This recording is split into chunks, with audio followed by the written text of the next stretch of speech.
how to destroy your fear of wholesaling real estate, how to conquer your fear of getting started, how to destroy your fear of cold calling, talking to sellers, all these things. In today's video, Zach Ginn right here. Rick Zach right here.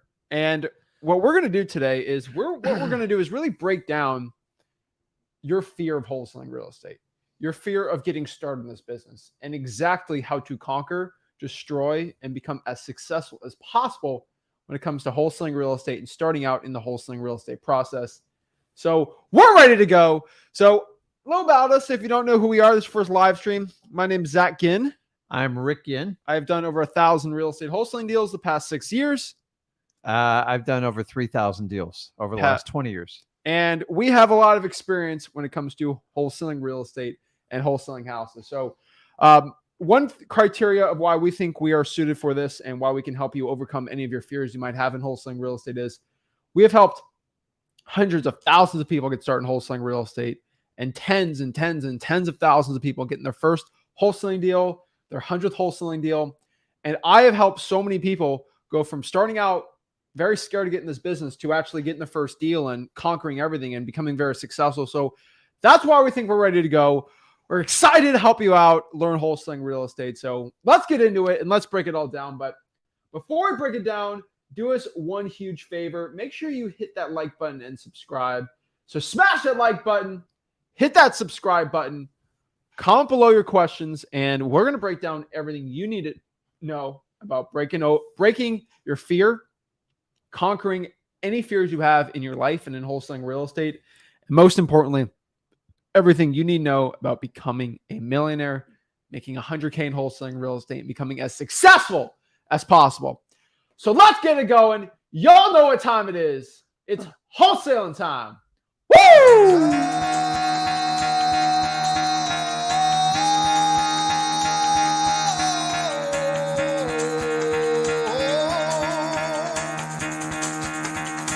Get the fuck out of bed, bitch. Go.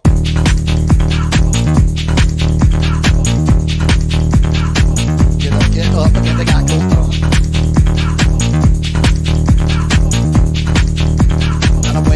Time to wake up, bitch. Get up.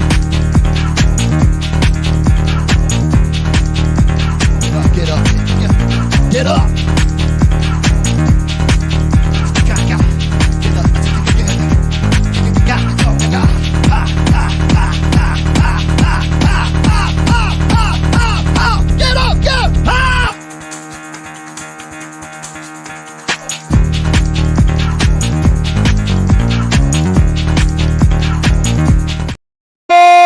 Snap! We're ready to go. We're excited. I'm going to start changing lives today. We're ready to go, right? So one thing I want to say is why we made this video today and why we're talking about this today is because there's a lot of people right now actually watching us that have a fear of getting into wholesaling. They have a fear of talking to sellers. They have a fear of actually taking that action. And everybody knows that action is going to lead to your results, you making money, changing your financial life, and changing everything for wholesaling real estate. So how can I not want to talk about this? And how can I not want to overcome people's fears today? And so many beginners watching. And I also want to make this video. If anybody goes out here and they tell me they're scared to start wholesaling in the DMs, I just send them this video so they can kind of break that mold of that fear they have. And I want just to say this before we get started. It is completely normal to have a fear of getting started into something as crazy, adventurous, and some might say risky as wholesaling real estate, right? It is completely normal. I don't think it's something that is an unnecessary fear. It's actually a very natural one. Yeah, I've never met anybody that did wholesaling that did not have some sort of initial fear, anxiety, scared to death to do it, including myself, including you when you did it. And I'm here to tell you, I'm 20 years plus, and 90% of the stuff I was scared of never really came true. So for the most part, most of your fear is just stuff you've made up in your head, and it's never going to come to reality. And if you understand that by just taking action alone, you will overcome it. If you succumb to your fear, you'll never have a chance to be a wholesaler. And honestly, fear is going to be somewhat synonymous when you start to become uncomfortable. So when you decide to take this journey to be a wholesaler, or you're considering it, I commend you, understanding you're going to do what 95, probably 98% of the world is scared to death to do. So it's perfectly normal to acknowledge, to feel fear, and understanding you're not alone. I think it's got about a 99% of people have the same feelings you do. So I had it when I started out. He had it. We all had it. So the idea is, how do we navigate through it, and how do we actually use it to our advantage? And really, it's a natural fear, and it's something that I can help a lot of people just get over, right? So let's talk about this. Let's really like break down these fears and how to overcome them and everything you really need to know about how to actually conquer them, right? And let's sort of break this down. Now, I'm very excited to get started. So I think the first thing you have to ask yourself, if you're starting out, you might have a fear of wholesaling, right? This is a very important thought you have to have for yourself, but your fear of failure has to be greater than your fear of wholesaling real estate. One thing I can tell you is you need something that's going to drive you, right? So something that's going to push you past the brink of where most people usually quit, right? And you look at the greatest human beings of all time that have accomplished amazing things. And we're not telling you to be the next like crazy big general or king or president or anything like. We're not talking about that, right? We're not telling you to go out here and be this crazy icon that changes the world, right? We're talking about changing your financial freedom, right? We're talking about changing your life and everything around it. So you're gonna have to have something that drives you. If you have nothing that drives you, somebody else in your market, your competition, is going to have something that's driving them. So for example, when I went against my competition in wholesaling real estate, they all had the why of, hey, I'm married, I have kids, and I got to take care of them and put food on the plate. And if I don't get a deal, they don't get fed, right? That drove them pretty well. Mm-hmm. Now, my drive on paper didn't seem like it was as like big as that one, but it's not about the why, but it's the way that you perceive the why. So for me, my drive was, I do not want to work for $8 an hour as a bag boy, scrubbing toilets, bagging groceries for the rest of my life. Now, on paper, that is not as motivating as maybe putting food on the table for your kids and family, right? But for me, it was life or death. It was, my life could be extremely over unless I go out here and become successful in wholesaling. That was everything to me. That was my goal. I was so sick of potentially working as a bag boy the rest of my life in a grocery store and making $50K, $60K a year, that I was willing to do anything necessary and grind it out and just never quit, never surrender to achieve that goal. And the problem is, a lot of my competition, they're comfortable making 80, 90, 100K a year in wholesaling, right? Mm-hmm. And so their drive was maybe just getting one deal a month, right? And that was what they had a big why, right? Taking care of the kids and stuff. But after a deal or two in a month, they were like not hungry for it, right? And the chip on my shoulder of never working for that job, it was so great for myself that I pushed limits on my own mind. And I said, I'm just going to eat, breathe, sleep wholesaling until I don't have to work a job anymore. And they got me 2 deals and eventually over 100K and then millions of dollars, right? It was not that the why was a better why than somebody else's, but the why to me meant so much more to myself to push myself than the why for somebody else to push themselves. I don't know if I explained that the right way, but me working a bag boy job pushed my mind to cold call 5 hours a day, 5 days a week, and taking care of the kids might not push somebody to do that, right? It might for some people, but it might not for others, right? Because once you start making the 100K, you kind of stop. That's still a driver for me, right? And it's not that, I don't have to work another day in my life, or, we have plenty of passive income and stuff coming in, but like, I can tell you, it still pushes me hard. And for a lot of people, that fear of failure, the fear of being where you're at right now, or staying at where you're at, has to be greater than the fear of talking to a seller, right? Yeah, it's you go back 20 plus years ago when I did this. You were a lot younger when you made the decision. You had some better tools, but it took me 11 years to make that decision. And my driving point for wholesaling was, if you ever felt backed in a corner in a job you have, it's like the worst feeling. And I go, you know what? It can't get any worse than what this is. I hated my boss. I hated what I did. And I know a lot of you can relate to this on this live. I just said, you know what? It can't be any worse. It can't. And I just said, what do I got to lose? Because I already know where I'm at and I hate it. So why don't I go look for prosperity? I found wholesaling. The rest is history. I was beyond scared to death. Like, honestly, if I had this live stream before I did it, it would have helped me, because I really struggled my first 2 or 3 years just getting through. You know what? My biggest fear in wholesaling was I would run out of deals.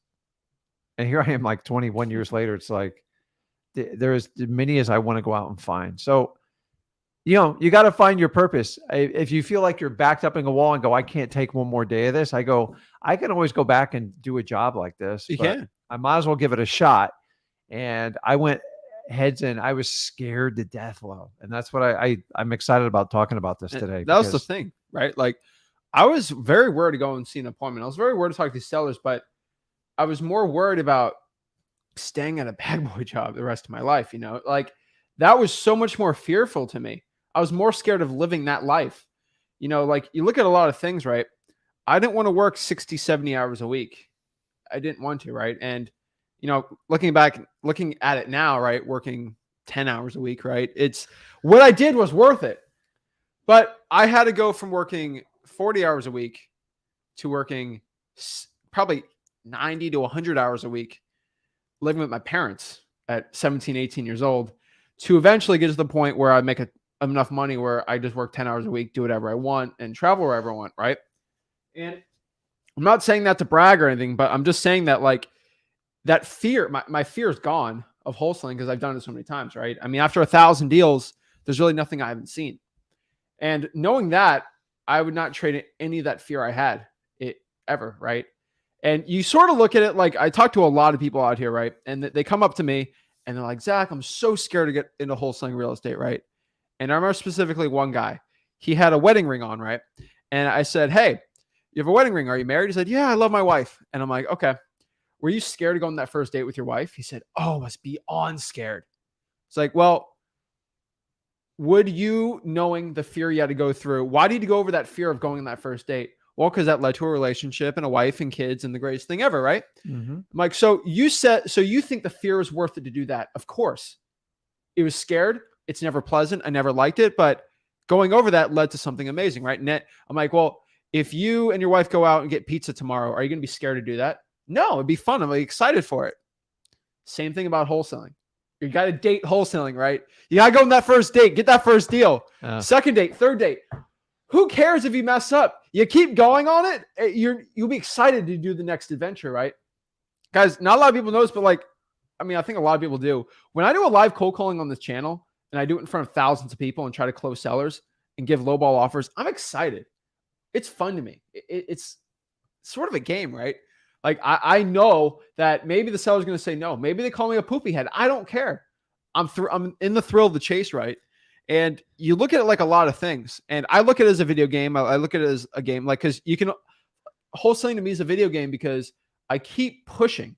I keep pushing the amount of money I make every single year. And it's kind of like, what level can I get to, right? And it's just fun to me. But it's like a video game.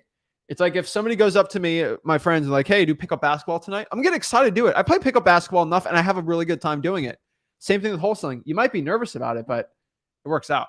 Yeah, guys, I'm here to tell you that, like, if you feel scared, nervous, anxious, that's part of change, of being uncomfortable. And it should tell you, for the most of you guys recognize fear and stuff as like, okay, that's a hot plate, I'm going to burn myself, or it's freezing cold outside.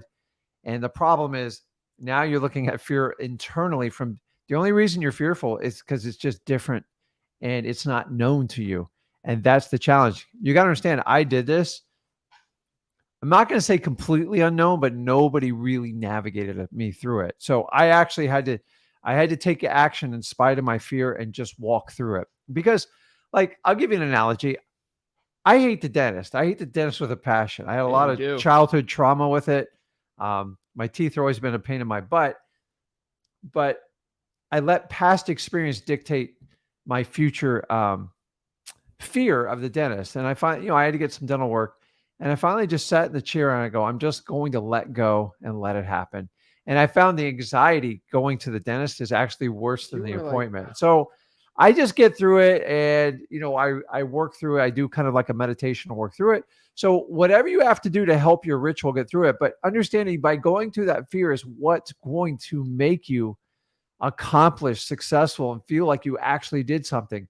That fear is trying to stop you from doing change. And if you recognize it and go, I have to go through this fear to get what I want, it's just on the other side.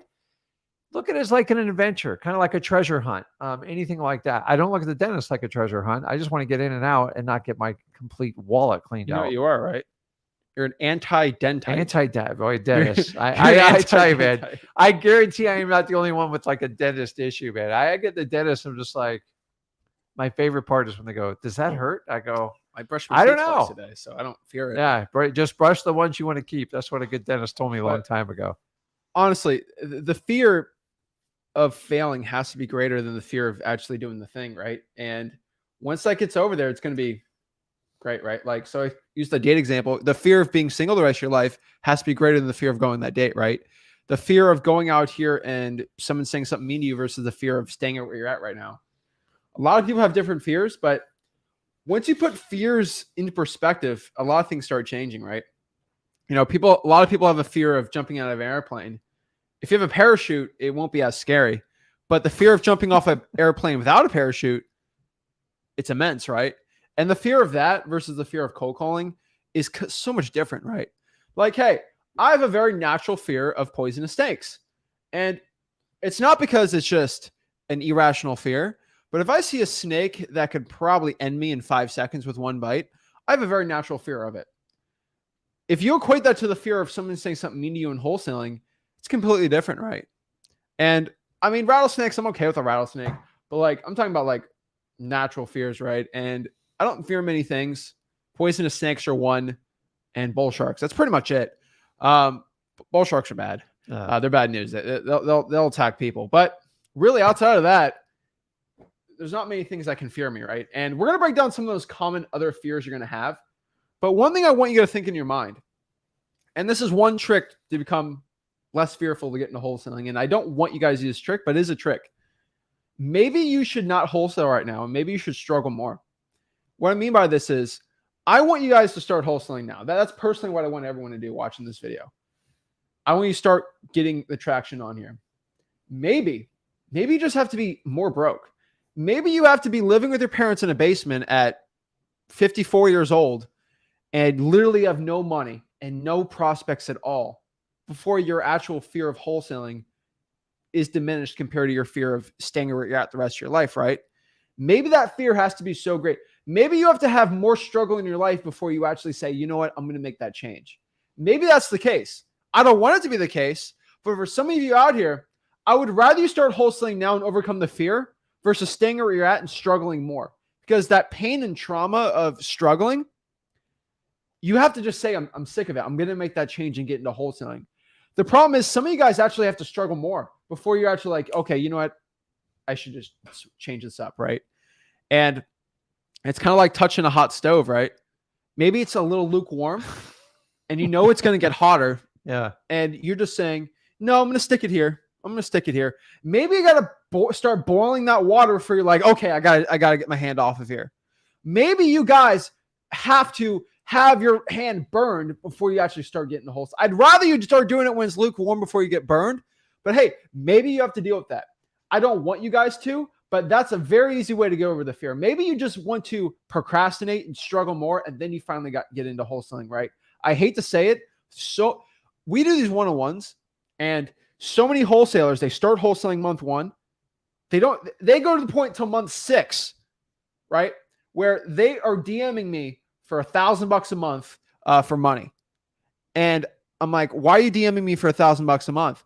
And they say, I haven't gotten a deal in 6 months. I said, you never hopped on a one-on-one call. They're like, well, now I need the money. And now I'll hop on a one-on-one with you now after 6 months of struggling and wholesaling. It's like, why don't you talk to me one-on-one now? My second favorite is when people hop on the one-on-ones and they say, Zach, I have a seller and they backed out of the contract and I don't know what to do. I'm like, well, why didn't you hop on to me when they first said that? Because they do it 2 weeks after they say it, right? Yeah. Like, come on, right? And so it drives me crazy, but I think so many wholesalers out here have this big fear, right? And I think you get over that fear by maybe struggling more, right? I struggled enough where I didn't want to deal with it. And I knew what would happen if I kept struggling, but sometimes you guys have to get through it, right? So my struggle, to be honest with you, it's when sometimes at your most pivotal points in life, when you're tired, broke, or you're beyond overwhelmed and confused, you allow your body has this way of allowing you to make a decision. And some of the most pivotal companies, the most pivotal like decisions people made is what we call at like a rock bottom. Now, I'm not saying you have to hit rock bottom, but so let me give you my example. I put in 11 years with the company. I did everything they ever asked, 80 hours a week minimum. And that's not an exaggeration, 6 days a week. They were talking about moving me all over the country. I had young kids at the time. And I'm sitting down with my wife, trying to figure out which bill we're going to pay this month. And I just said, you know what? They haven't fulfilled my expectations for them. And the handwriting's on the wall. You know why? Because 5 of my bosses got fired before me. And I was just going to be another stat looking for another job. And when you get that frustrated from that, your frustration becomes your greatest achievement. So a lot of people think you really make key decisions when you're at the top. Actually, when you make the worst decisions, when you're struggling, you get down to the core of yourself. I just wanted freedom and I wanted abundance of money. And wholesaling, I found, was going to accomplish that. But if I did not go through my struggle, unfortunately, I went through it over 12 years total. It just built up, and it built up to the point I go, you know what? It can't get any worse than what I have now. I might as well give it a shot. And that's how I did it. But remember, the reason I'm sitting in front of you, the reason he's here is I made a decision at what I thought was the lowest point. I just didn't. If your company doesn't meet your expectation, which a lot of you can agree with, you have to make a decision. I gave it too long. I should have been gone after 3 or 4 years. I waited.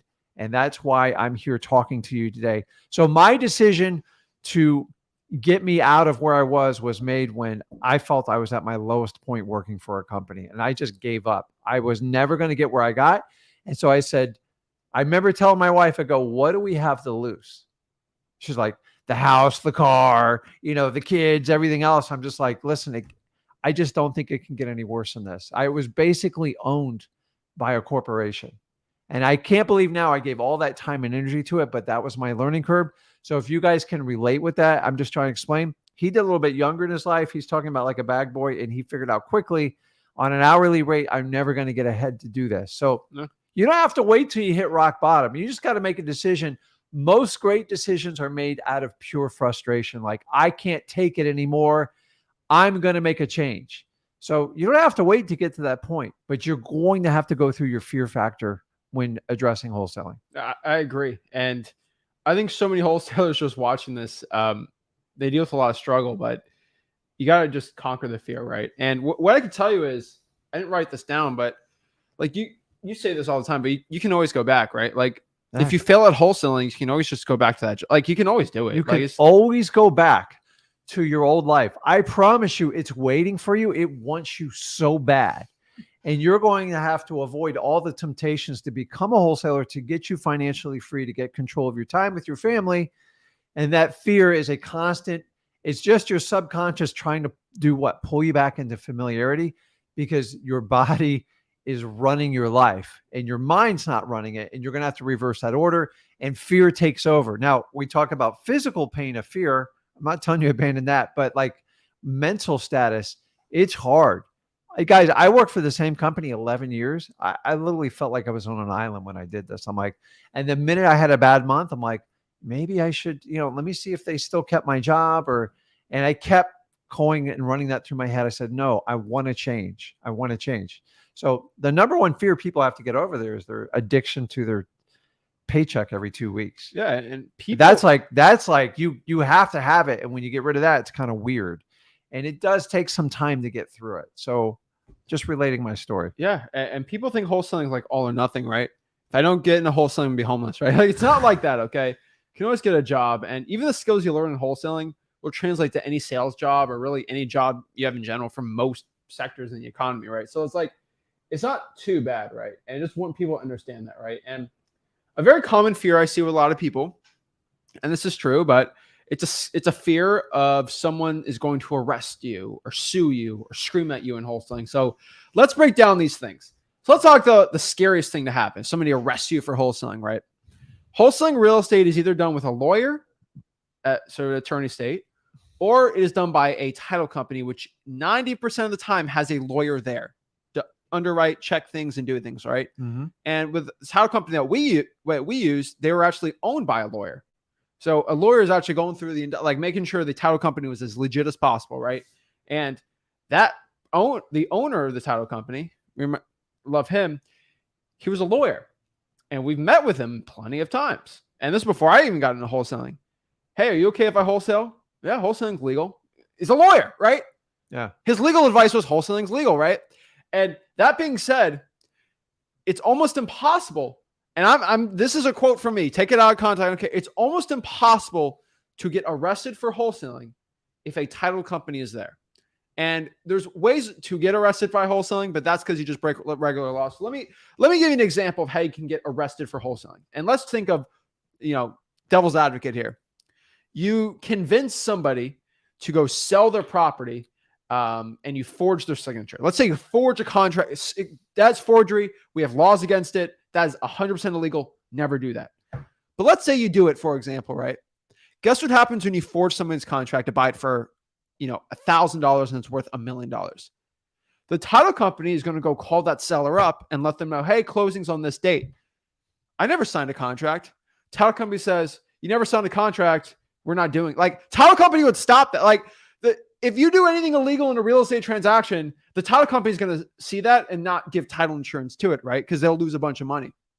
And so if you're using a title company or a lawyer, you're not going to get arrested for wholesaling real estate.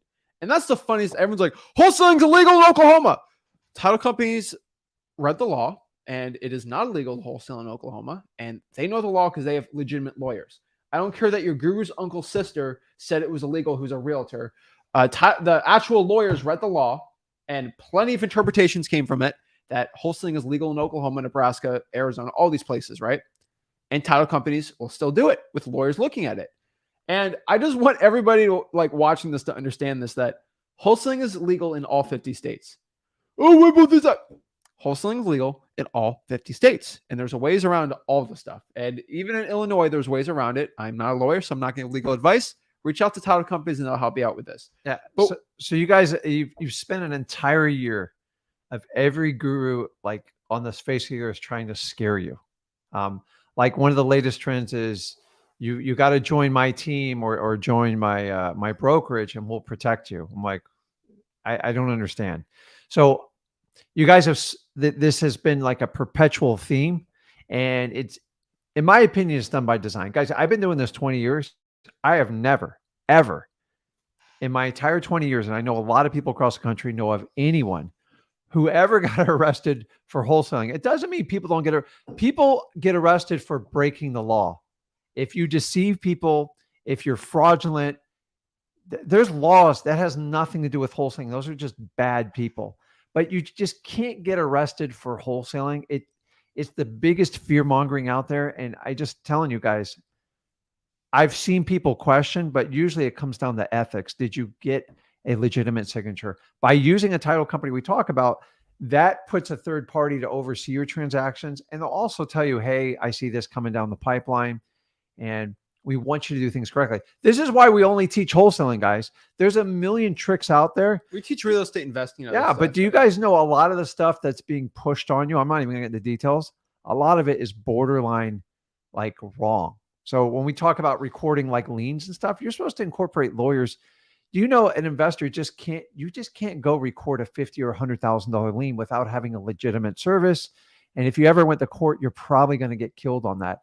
What wholesaler has a $100,000 fee that you can record a lien on? It makes no sense. Well, let me give you an example. One thing that we told you, which is in a gray line, that we're not saying you can get arrested, but you potentially could, are novations, right? We don't like novations.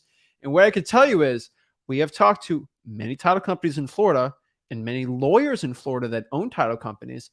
And they say, we know the law and novations are strictly illegal in our view, a lawyer's view. Yeah. Multiple lawyers have said this, and we will not do any novations at the title company.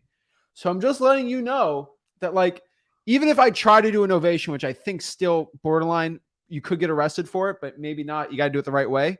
Title companies in Florida, most of them will not do it because they don't think it's legal. And so a title company would stop you from doing a guru novation because they think it's illegal and you could potentially get in trouble for it and sued for it. But like title companies will protect your butt. Yeah. So the challenge is for most people trying to make novations like successful, the secret leverage they use over homeowners and trying to sell a disgruntled homeowner that's unrealistic on their price and you're partnering up with them. If that doesn't scare you in that statement alone, and you would still want to go forward, is doing a novation, everything could be questioned, and the homeowner is the one that can come after you for it. So say, okay, I'm going to insure my profit I get paid. I'm going to record a $50,000 lien. Wow. You would stand in front of a judge. How are you going to justify? A lien has to be for services that are actually performed, and you have to be a licensed professional to do that. We are none of that. Like, so a lien is designed for someone who does a roof. Do you notice to do a correct lien and doing like a bill of sale work, you have to have a bill of sale. You have to have a notice of commencement over $2,500 in most states. Oh, you didn't do that. We're going to skip that part. And you're going to be challenged in so many ways. And then when the judge goes, you did a power of attorney. How's your fiduciary responsibility to it? They're never. So just understanding if a homeowner ever challenges a novation, most of you are going to lose because don't get me wrong, novations, it makes sense in certain times when it's the right thing to do. But teaching a brand new wholesaler that it's 2.0, like flipping, man, power of attorney, you need an attorney to assist you. Recording a lien, you should have an attorney and a title company assisting it to you. And for that reasons alone, this can get you trouble in wholesaling because honestly, and in the law, you take advantage of the homeowner because once you did the power of attorney, you had a fiduciary responsibility to it. But that's why I don't teach it because there's a lot of moving documents. And honestly, if you guys have ever had a disgruntled homeowner, which we see plenty of time in wholesaling, can you imagine if you were their business partner? Yeah, and so why would I teach you something that will it work? Yeah, as long as nobody complains. But I'm telling you, what are the odds of somebody complaining on a novation? They're very high because the odds of you successfully doing that thing to their expectations. So if the homeowner is expecting to get a $30,000 payday at the end of the closing and it's 20, they're going to come after you. So guys, people don't get arrested wholesaling. They get arrested for breaking the law and trying to do tricks of things that they don't understand. I will tell you, I've been walked down a lot of roads and I did things and I didn't completely understand it. And whenever I've tried anything like that, it will get you problems. So that's the problem with novations is you've got a lot of moving parts. And the reality is you're basically controlling a property with no money into it. And guys, if people are complaining about wholesaling that's 100% legal, novations is just a trick. So title companies have recognized the novation things because they hear it more and more. Guess what? You are now eventually, they're going to do a workaround just like we did short sale flips. Bank-owned properties, they usually have a 90-day restriction. On any type of novation, you're going to have to fully establish the lien. And most of the liens are going to have at least 12 months seasoning. So what do you guys do? You record a lien, you try to sell it 60, 90 days later. The title companies are not going to insure or recognize those liens. And you're going to have more and more problems with it. It's only going to get worse. Why? Because people decided this is a cheap way, an easy way to do wholesaling. Guys, if it's quick and easy and it's a shortcut, it's just going to create more problems in the long run. So never do something that you don't fully understand because that is not a defense when you stand in front of a judge. Just because you don't understand it doesn't make it right. And so if somebody can't explain the basic logistics to you, run. End of story. I agree. So yeah, you can get arrested for that, but just be very careful with it, right? So that's why we like just talking about wholesaling in general, right? So if you do a subject to wrong, you get arrested. You do a wholesaling wrong, the title company just won't close on the deal, right? So that's the biggest difference between creative financing and wholesaling, in my opinion, is if you do creative financing wrong, you will get arrested. Don't you agree? There's a lot of moving parts. If you do it wrong, maybe even sued, but you're could most likely going to get sued. But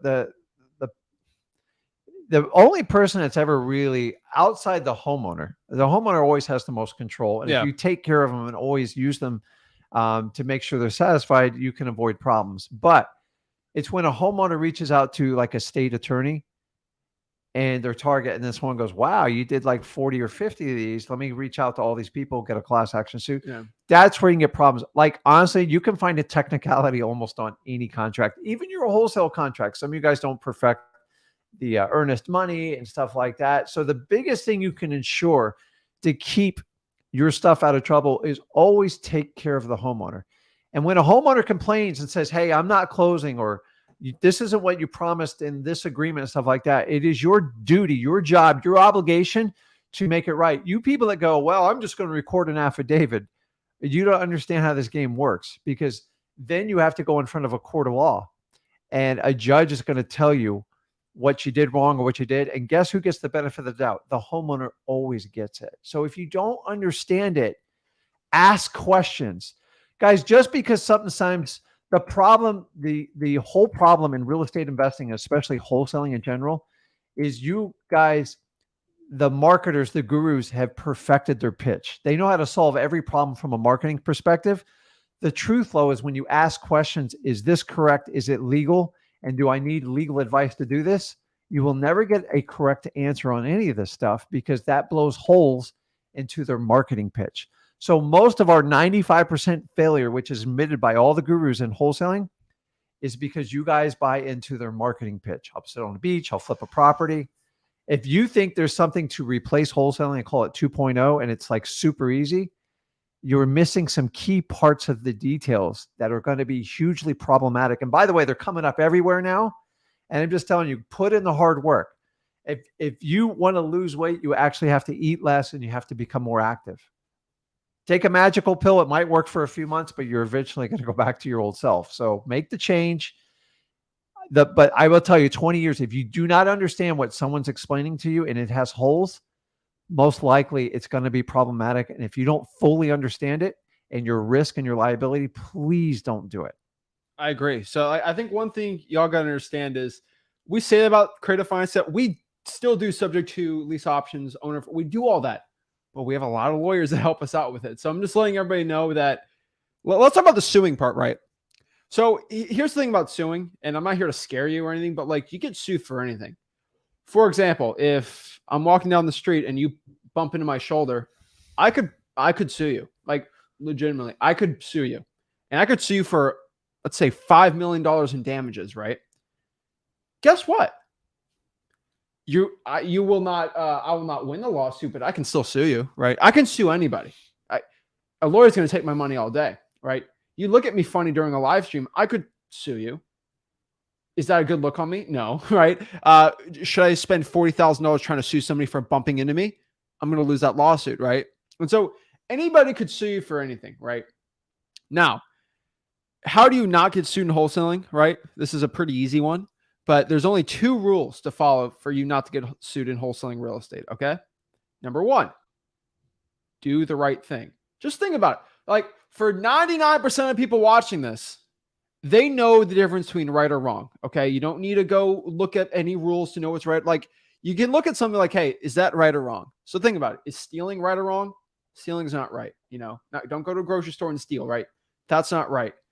Is it wrong to go out here and, not work out or eat unhealthy food? That's probably not the right thing to do, right? A lot of people know what the right thing or wrong thing to do.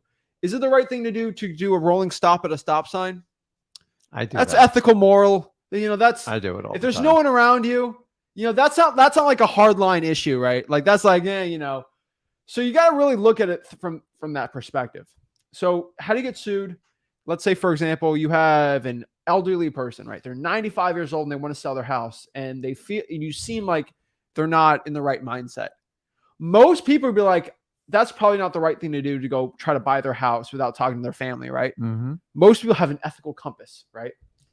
And so, for example, for us, like we have sellers that are 94 years old all the time. I had one, this older gentleman, he fought in the Battle of the Bulge in Old Fort Pierce. I fight that battle every day.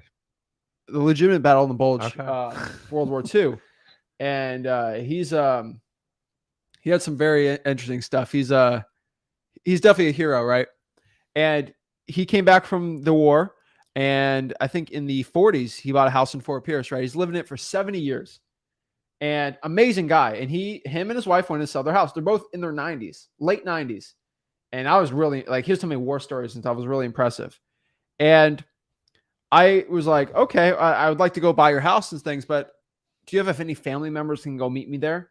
And I met with the son. He went to the property too, and he was a 60-year-old lawyer. 60-year-old lawyer. Think about that. His son's 60, all gray hair. I'm like, that's your son. Just kind of funny. And he was actually a lawyer. And he came with, and I explained it, and I made sure he was in the room when I negotiated with him. And it was kind of funny because I kept trying to talk to the son, and he's like, do not talk to me, because the wife was in their 90s, and she was very stern that she makes the decisions around town. And we ended up negotiating, and we didn't get a deal.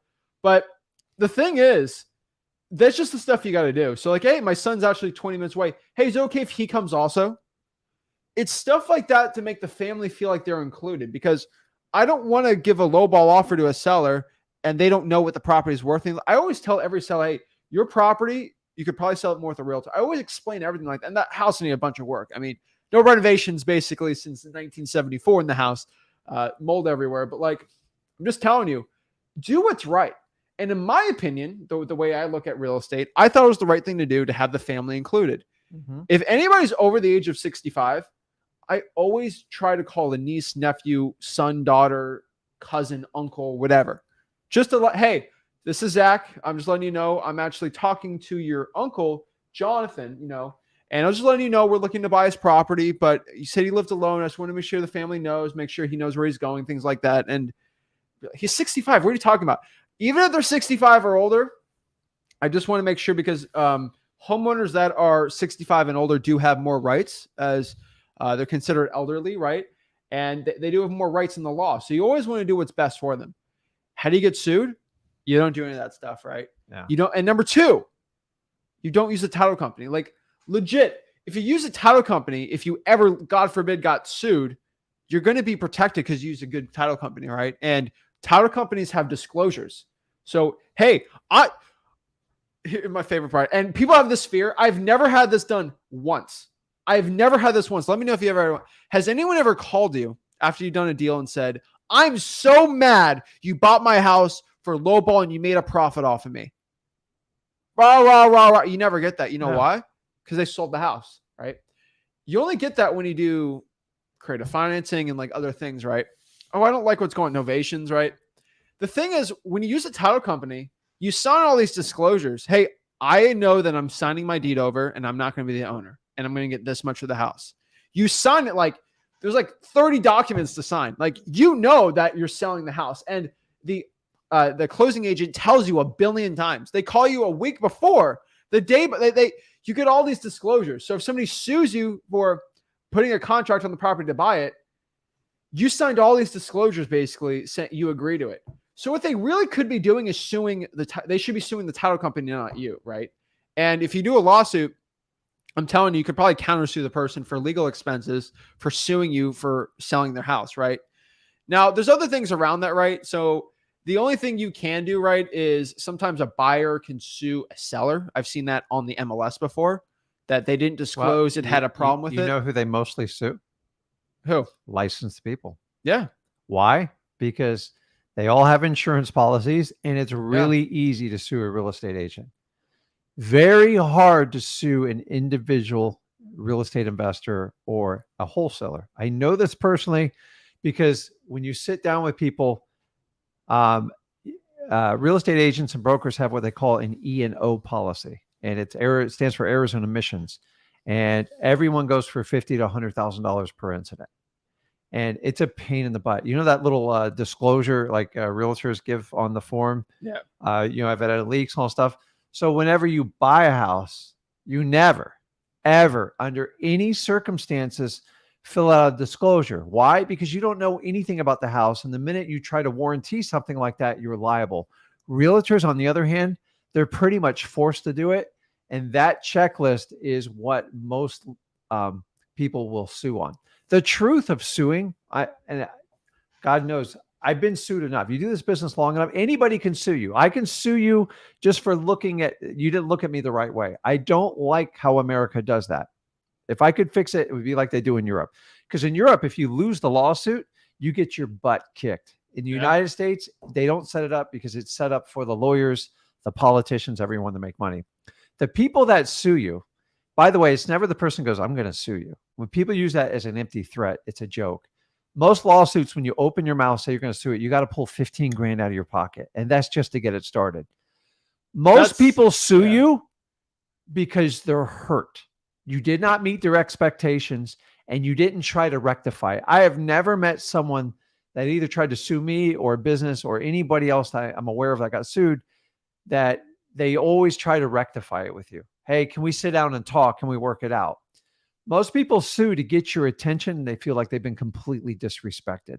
So I want you to understand, most lawsuits, when you have a problem, sit down and work it out, because by avoiding it, it will only proliferate and get worse. And so the record I always tell Zach, if somebody threatens to sue you, rarely do they ever do it. It's the quiet one that you really piss off and you think you're getting away with it. Because when you go to a court of law, basically they put their complaint in, you have 20 days to respond. If you've ever been served with a lawsuit and you've never worked a realtor, that 20 days is horrifying, because just to try to get your appointment with the lawyer, it's hard to get that done, because the lawyer goes, listen, I need 10 grand up front to even respond to this. What if you don't have 10 grand? What if you just started out? So if you do the right thing, you protect the seller at best. And then if you get in a dispute with a buyer or something like that, I'm telling you, sit down and work it out. Because if not, the reason they do lawsuits is to force you to sit in front of a common sense judge or jury to say, hey, listen, here's my side, here's his side. This is how I got screwed, and let's fix it. And remember, people that sue you actually have money. So I'll give you two quick examples. And by the way, 90% of lawsuits are settled before they ever go to trial. So a lot of lawsuits are either, number one, is somebody's been hurt. It's just the truth, man. People get so hurt and they use the lawsuit and they take it very personally. But hurt, not hurt. Or there's the other ones that can be attorney driven. You know, the guys like, you know, once my wife was in a parked car in a parking lot. She got hit by a car, exchanged insurance information. When it was all said and done, she got sued. Why does that happen? That's induced by a personal injury, a lawyer. So you could have a state attorney that the only reason they're going to pursue you is because a homeowner complained about you. When it's lawyer driven, oh, it's horrifying. But when it's personal, most people are just trying to get your attention and go, you didn't respect me, and you are now going to respect me one way or the other. And here's the problem with those. They get very personal, and money's not an object at that point. They'll pay a lawyer 30 grand to expose you and go through depositions. So what I'm telling you is, those type of people that'll sue you just because they have the money and they want to make a statement. It's a power move. It's a power move, but those are very rich people usually. Yeah. And they know you're probably not going to respond on it. And if you don't, it'll even get worse. They'll put a judgment on you and they're going to go after everything you got. So now you're scaring people. I'm not scaring you. I'm just, what I'm saying is make it right to people when you have a problem. But here's the thing, that those type of people are not your motivated sellers. No. Okay. Your motivated sellers is not going to drop 50K to sue you to make your life miserable. Okay. That never happens. What usually happens in real estate transactions is a very rich cash buyer. The only threatened could ever sue you. And the thing is, if you go to use a title company that will disclose to the cash buyer that this property is being sold as is and legitimately, you won't get sued. The issue is when that doesn't happen, and it happens usually with a big transaction and a huge issue is not disclosed, and you're trying to pull a fast one. Most people that sell luxury properties, they don't actually go out here and they don't do as-is contracts, right? They use regular realtor contracts. Yeah. As-is contracts are the contracts that we use in wholesaling. They disclose everything. This property is being sold as is. You know the clear condition and you are buying it knowing there could be issues with it. Most real estate contracts on the MLS are not done like that, right? And so we have special protection to say, hey, when this is sold, it's not our problem. We know there's issues with the property. The issue is a rich cash buyer could sue you if they don't sign that stuff, which we literally have in our freewholesaling.com. So just letting you know from there. And remember, you're only going to get sued from somebody that actually has money. I remember one issue, you know this issue, a broke guru said they're going to sue me for everything. They're taking everything away from me because I gave out information that they have patented in their course. here's the thing. They go to the lawyer because they're butthurt. They're butthurt because they're losing sales from me. They go to the lawyer, and the lawyer basically says it'll be 20 grand to start the lawsuit and probably another 30 grand to get it going.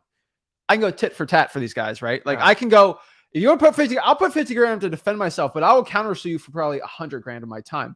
And once that broke guru said, wait, I have to drop 30 grand to sue Zach and I could get countersued. And wait, you're telling me that that information that I have patented was already, wait, Rick already had that type of information 15 years ago when he actually has proof of it? Nope. Oh no. Right. And guess what they say? He's like, I don't have 30 grand to sue Zach and I could lose a lot of money because I'm a broke guru. And they claim to be, multi-millionaires. Yeah. And this is the problem across the whole industry. Listen, I don't care how much money someone makes. Honestly, to me, it's kind of a scorecard. It's just play. Like at the end of the day, you can't take it with you. So when people tell you that they're going to sue you, I just kind of like chuckle because you have no idea what it takes. And then my favorite part is, remember when he or she said, oh, it'd take a few months. I'm like, dude, lawsuits go on for years. I've personally been involved one that went on 8 years. And here's the funniest part. Like, I don't talk about this all the time, but I literally have no fear of lawsuits because I get threatened to be sued by gurus on a monthly basis. And I hate to say that, but it's true. I say something on a video and they say that is actually in my course and you have to delete that video right now.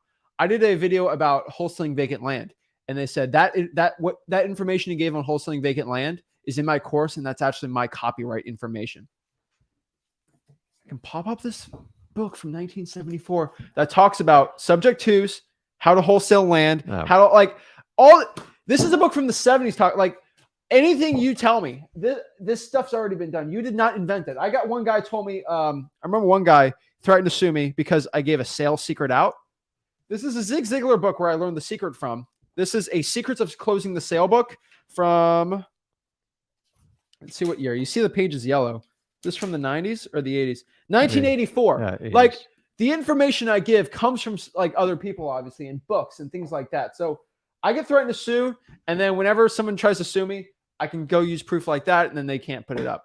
Guys, I've had gurus' wives DM me saying they're going to sue me. Gurus' wives are my DMs. It's interesting. But can you confirm that? Yeah. No, when people threaten to sue, I just kind of like, you haven't done much time in a courtroom. So honestly, I'm well versed in it and I understand it because it's there's a lot of people out on the internet like take scam artists and then the scam artist will sue them. And they do it on purpose. Why? Because then they can do discovery and depositions. And then once you do that, then they have to open up all their books in their business. So there's a lot that goes on a lawsuit because everything has to be fair. It has to be public and you have to share the information. So a lot of people get sucked in these traps. I'm like, so if you don't run like a clean cut business and you like sue someone, it's bad. But like for the most part, when people say they sue you, I don't worry about it. It's the ones that are upset and secretly walk away. You better pay attention and just rectify it because once a lawsuit starts, they're very hard to unwind and it's a pain in the butt. And it's going to cost you money. So getting to the last part, the screamed at, I'm going to guarantee you're going to get that. There's just no way around it.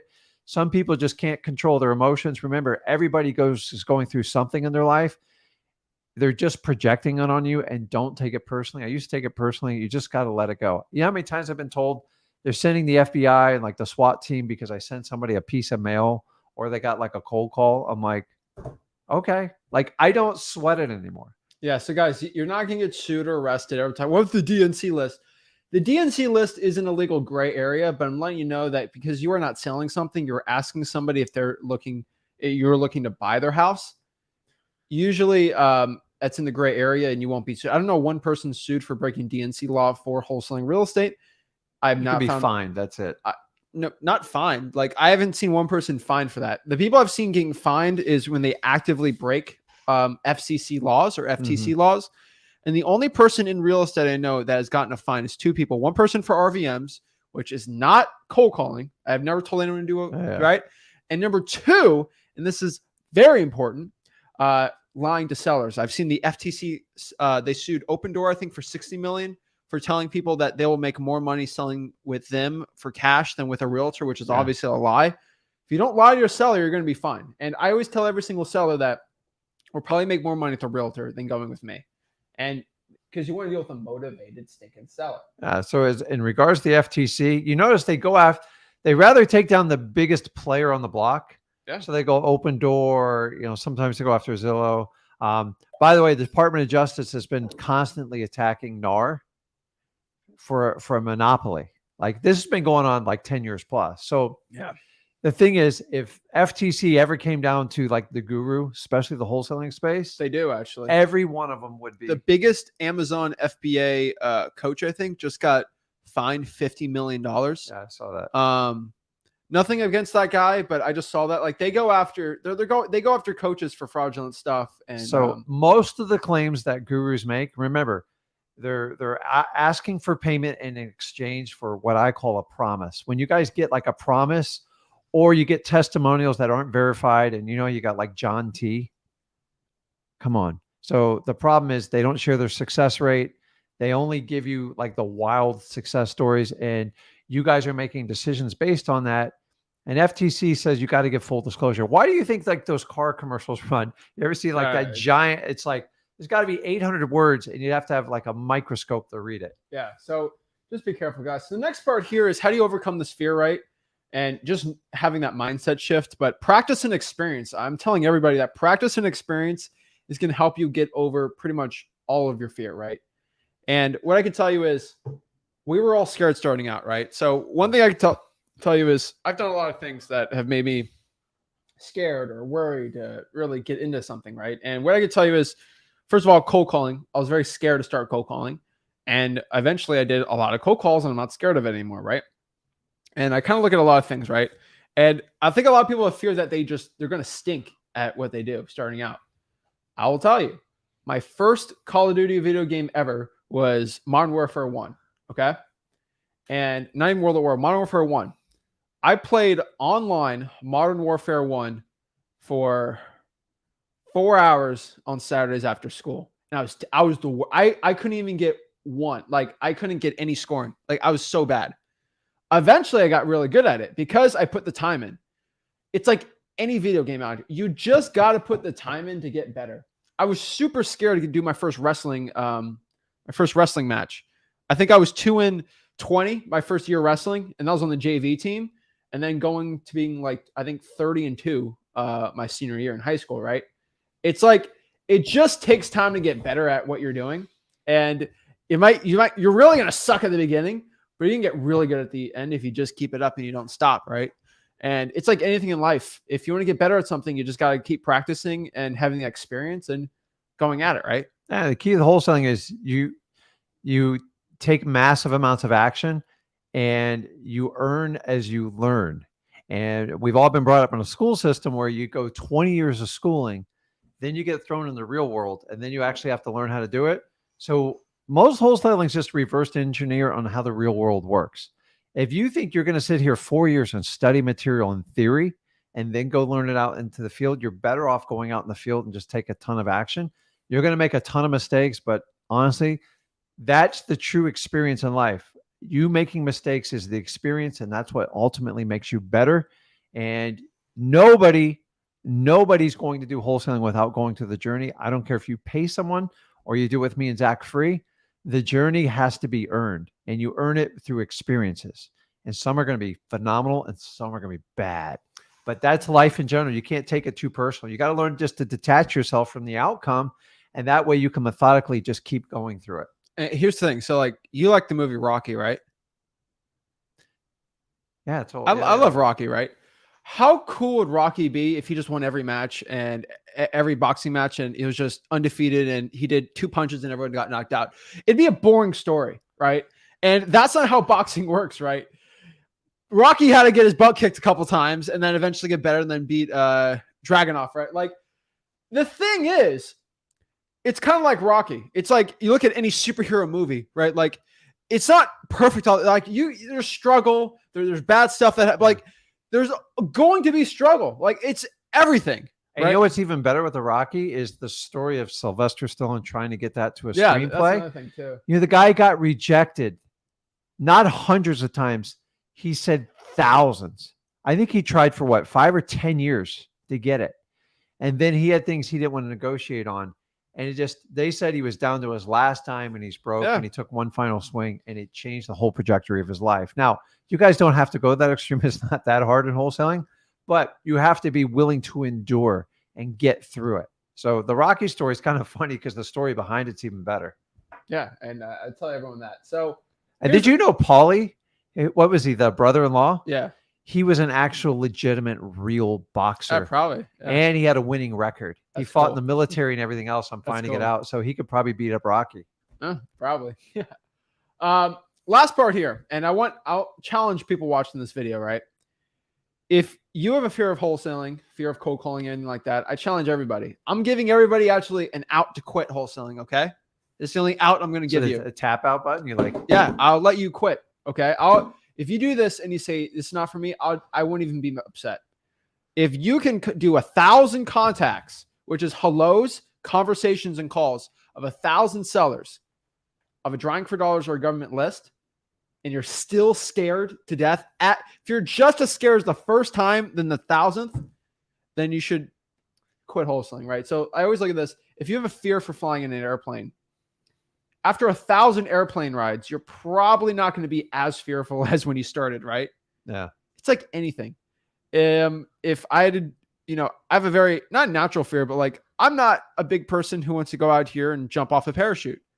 A little worrying to me, I know the risk is very small, but why I'm going to do that? Why I'm going to add that unnecessary risk? If I do it 1,000 times and I have like 4 backup parachutes, I'm going to be fine. So you basically saying if they get 1,000 leads driving for dollars or government lists and get 1,000 contacts, and they're still scared after that, they can tap quit. out. It's kind of like Navy, how Navy SEALs do when you have to tap out. What do you have to do when you leave? You have to make it very public. How do you make it public? What do they do when you quit in Navy SEAL? You have to go and stand in front of all your teammates and ring a bell. Yeah. And they said the bell alone has saved like probably 2% of the people doing it because it's such a mental, like you are now physically saying, I checked out and I gave up. So maybe I need to get like an electric buzzard or a bell when people want to tap out. I'm like, you want to ring that bell? You got to do it publicly. But they do it. It's psychological warfare. So like doing this, what he's saying, if you do it, just the action alone will probably solve the problem itself. So do it because you've got nothing to lose and you're trying to fix your situation anyways. Just please, guys, don't let fear be the thing that stops you because it's actually the thing that's saying, okay, I'm going in the right direction. Your comfortability has gotten most of us to the point that's what got me there. And I just said, man, I can't take this anymore. I waited too long, guys. So if you have the ability and you're 16, 17, 18, figure it out now because I promise you the school system's not going to guide you. Yeah. So that's how you overcome your fear, guys and gals. What I can tell you is life's a funny journey, right? Life's a very interesting journey. And this is the time I'm telling everybody right now that this is the time to actually overcome your fear and get it going, right? There's not going to be a better time to get into wholesaling than just now, right? Wholesaling is going to get more saturated. There's going to be more deals in wholesaling. There's going to be more wholesalers. It's the population. This industry is growing like crazy. This is going to be the best time. If you can look at the best time getting wholesaling, it was probably 10 years ago. The second best time is right now. And we can't go back in time. So why don't we start now? And it's like, hey, I want to get into growing a tree. Should you wait 4 years to start growing a tree or should you start growing a tree now? Oh, no. Guys, you don't time wholesaling. Like it's just like you don't time the stock market. Sometimes you get lucky, but if you want to play in this game long run, you're better off just starting and figuring it out now because you need to get the experiences. The experiences is going to give you the confidence for you to be an extremely successful wholesaler. So guys, fear is probably the biggest, honestly, of everything me and Zach deal with, it's dealing with what you guys got going on between your ears. And we all have these discussions. You have 70,000 thoughts a day. It doesn't mean you take action on 70,000 thoughts. And did you know that like tomorrow when you have the thoughts, 90% of your thoughts are going to be the same as the thoughts before. It's so crazy how our brain works. But this fear thing, it's a primal thing in you and it's trying to get you to conform back to where you're comfortable. And if you understand comfortable is really uncomfortable, and when you're uncomfortable, That's what will ultimately make you comfortable. So you've got to Yes. understand it, because you have to fight what your natural tendencies does. And most people at this point, they just kind of like, well, it's scary. My neighbor told me it's risky. And like, suddenly now you're back into trying to make everybody happy. And I always tell you guys, when you want to do wholesaling, you have to make a decision for yourself. I promise you, you are going to get poo-pooed on. Your family, your friends, everything. And guess what? As soon as you become a success, what are they going to say? I knew he could do it. As she is awesome. And it just ticks you off when you see that. I had this happen a long time, guys. And the only reason people fight you is they want you to stay in their same realms, because then they don't have to deal with their own issues of insecurities and their feeling that it's inadequate. So guys, you only get one life. We all know where we're going in the end. So make the best run humanly possible. If wholesaling connects with you, please don't let fear be the thing that stops you. If you actually excited about this, you've done your research and you really like working with like someone like me and Zach, then you just got to figure a course to get through your fear. That's what we're talking about today. I agree. So I do want to address the rumors that have been going around with me and Rick lately. We have a leaked email that came out about us. It is true. We both spend 12 grand a day on steroids. We are, as you can tell, we are peak performance athletes. And yes, it is true. We are jacked on steroids all day, every day, because how else can you get this big? I've been getting that rumor a lot lately. And listen, it's true. Look at him. I know. Look at him. He's on roids right now. You know, like we're all wish. just roided out. That's why, you know, Guys, we're so I am big. hungry right now and I don't want to go to the gym, but you guys know who he's talking about. But actually, I'm talking about myself. I enjoy his message though. I'm making a The joke. problem is the product.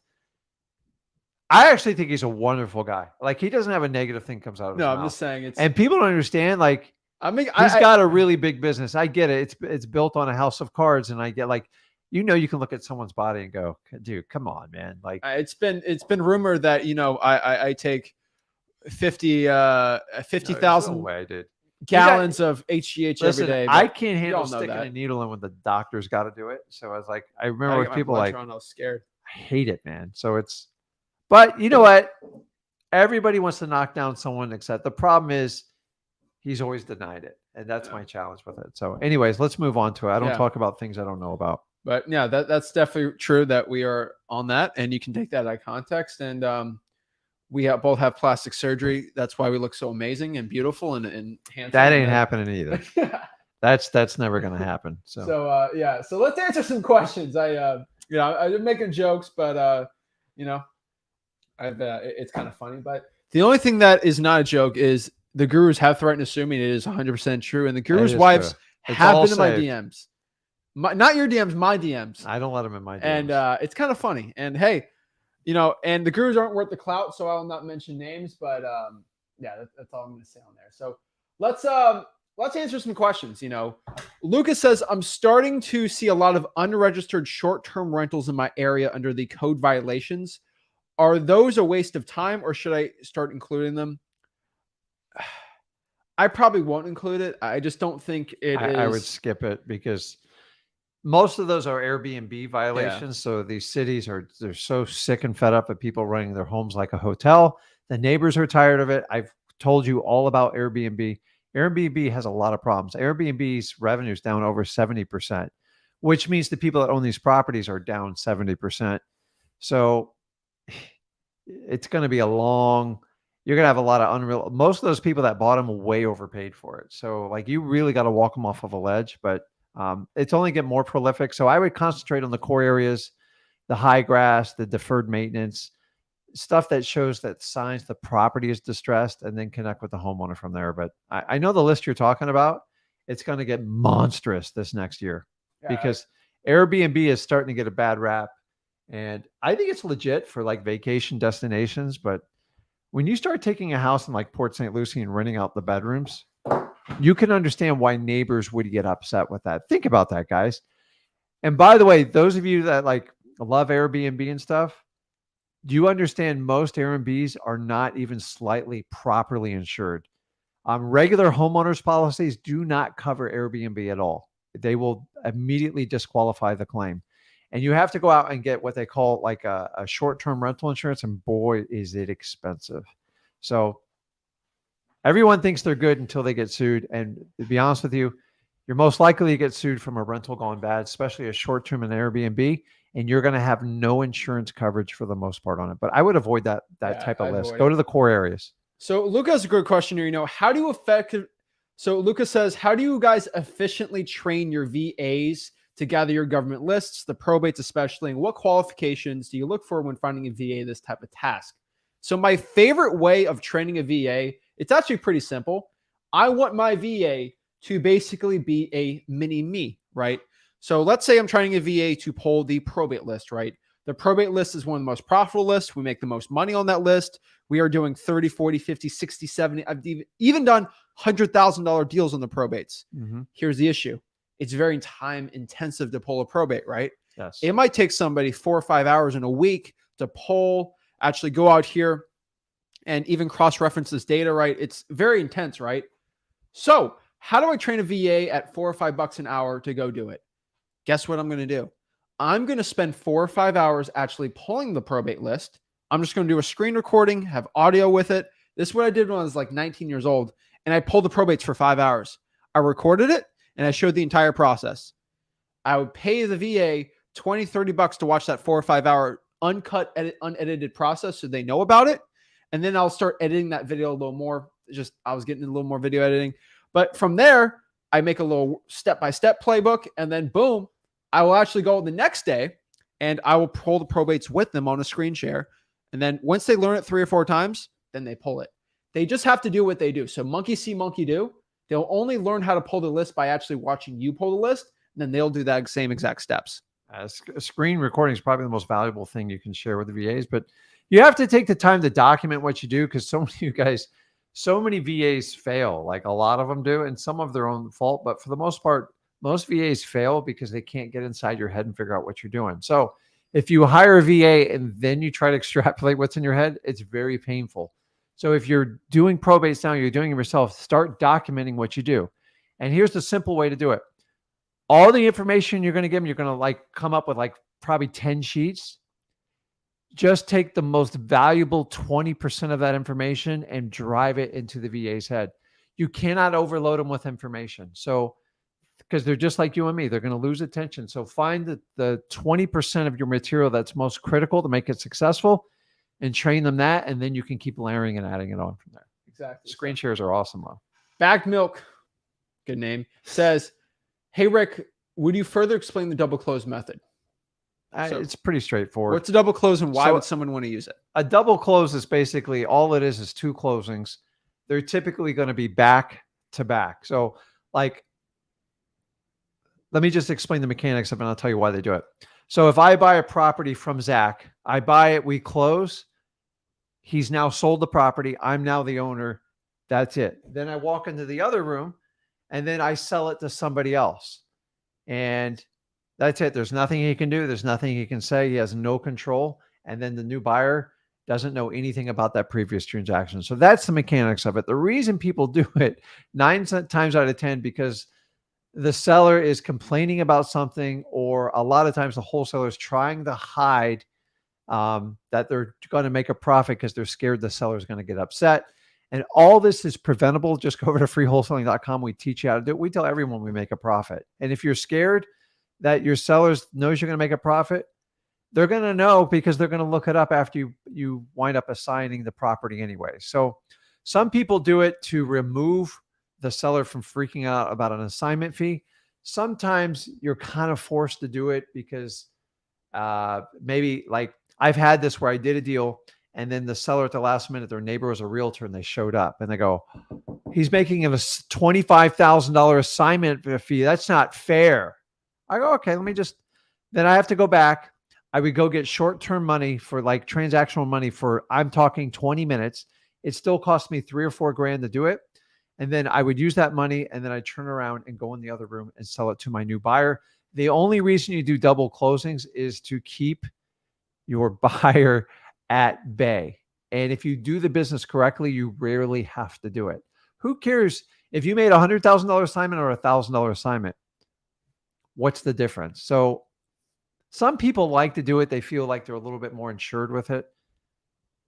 It's kind of a personal decision. But here's the downside of it is it's going to cost you twice the closing fees, and it's going to eat into your profit. So honestly, anything that's especially in a small number, $10,000 or less, you're kind of forced to do an assignment, because if not, you're going to give up a third of the transaction to closing fees, because each one of those closings. And by the way, title companies love it because they get twice the fees. So. Exactly. All right. So Shazadder says, I only have 2 fears: buying too high and not finding an end buyer. These are really easy fears to get over. The first fear of buying it too high, number one, just lowball. Like I'm telling you, if you want to make an offer to a motivated seller, the best thing you can think of is think about an offer that scares you and then go 25% below that.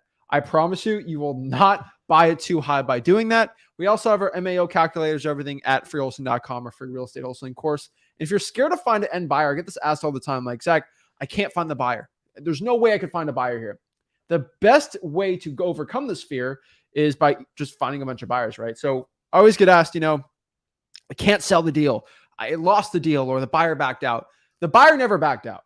Either you bought the property for too high, you put under contract for too high, or you didn't talk to enough cash buyers. And most of the time you locked it up for too high. And if you don't have enough cash buyers, you're either in a population that's under 50,000 for the city. And if you didn't, you just haven't done enough. So go to Facebook groups. There's plenty of cash buyers there. Cold call the 4 rents. Go to your local property auctions. Even ask your title company. You will never struggle selling your deals if you do these strategies. So many people, they get confused on it. It makes no sense to me, but yeah. Kalen says, DNC can't be solicited via phone. We are wholesalers looking to purchase. And plus, you've talked to many DNC. Yeah, it's all about intent with those people. And so Rags Richard says, I wonder why most gurus don't admit how it took them a while, why they worked their 9-to-5s before they became successful.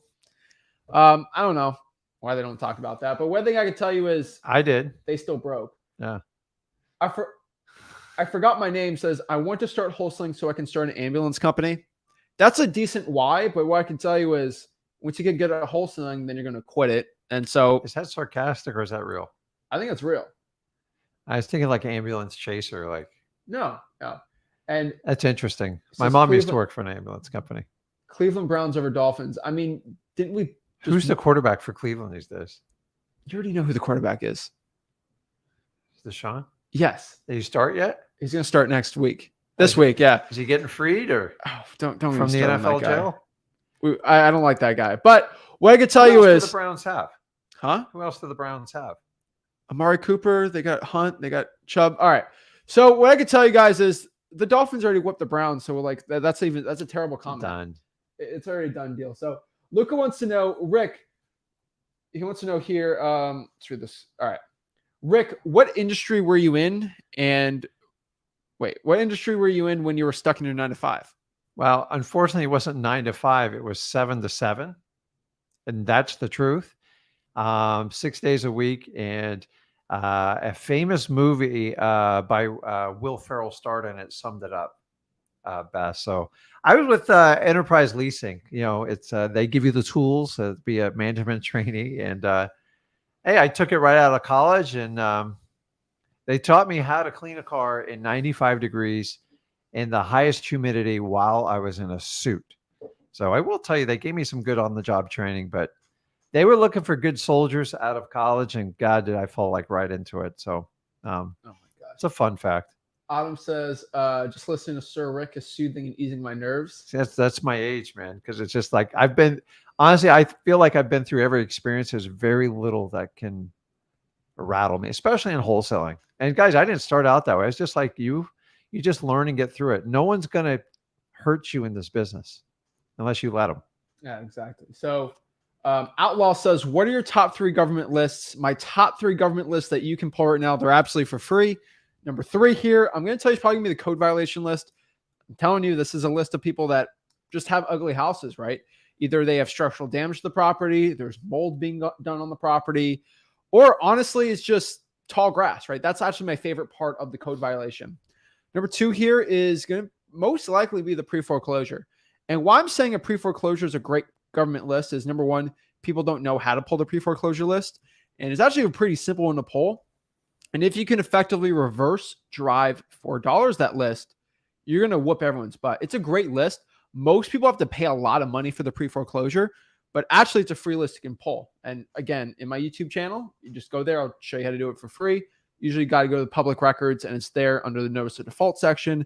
The number one, my favorite government list all time, is the probates, guys. When people pass away, properties just sit there ugly, abandoned, and there's a huge motivation from sellers out of state that aren't even attached to the property. Guys, this is how I'm making 40, 50, 60, 70K on a deal, because I get the best margins on the probates. You get paid in proportion to the problems you solve, and probates have the biggest problems of them all. So next question here is, Geo asks, is Zillow for sale by owners always going to be a good lead? Wait, Geo says, is Zillow for sale by owner always going to be a good lead source? Yes. The reason why Zillow for sale by owners is one of the best lead sources for beginners is it's a double whammy. First of all, you're actually getting experience cold calling. Number two, you don't have to waste your time skip tracing or pulling a list or doing any of the stuff that's going to stop you from just taking action. The action's there. The phone number's there. You start calling, right? And the scripts I have at my free course, freewholesaling.com, it's all there. And number three, most importantly, you actually get to talk to leads, right? And you talk to these leads, and every single time you're talking to a lead, you're getting a better chance of getting a deal. Lowball them, go from there. I always tell people, just offer 70% off the listing price and just see where they're at, build some rapport. And the last part here is you get better at cold calling by doing it. So number one, you actually have potential to get a really good wholesaling deal. And number two, you actually gain the knowledge and the skill set of talking to sellers. And that will go through any aspect of wholesaling, talking to cash buyers or sellers. You actually get better at wholesaling by doing this list. So it's an amazing lead source. It's free, easy, and anyone can do it. It's the fastest way to get a deal in under 2 hours. And then the most important part is these people, they all have the will to sell. The question is, do they have the motivation? That's why you got to go through a large quantity to figure that out. And then you also said it's skip trace for you. So you get people that want to sell and you get their phone number. The downside is you got to go through a lot more quantity to find the truly motivated ones. Yeah. So let's do some one-on-one calls today, guys. If you want to hop on and talk to us one-on-one, all y'all got to do is go to facebook.com/wholesaling houses for real. And let me share my screen so y'all can see how to do it. All you got to do is, if you're in the group right now, just go here, go to the feature tab, click here, how to get over the fear of wholesaling, right? Just click join here, and then boom, you'll be popped on the StreamYard. Talk to us absolutely for free. So let's talk. Scott, what is up? Yo, Scott. Dang. All right. You can come back to Scott next. Ethan. Ethan's muted too.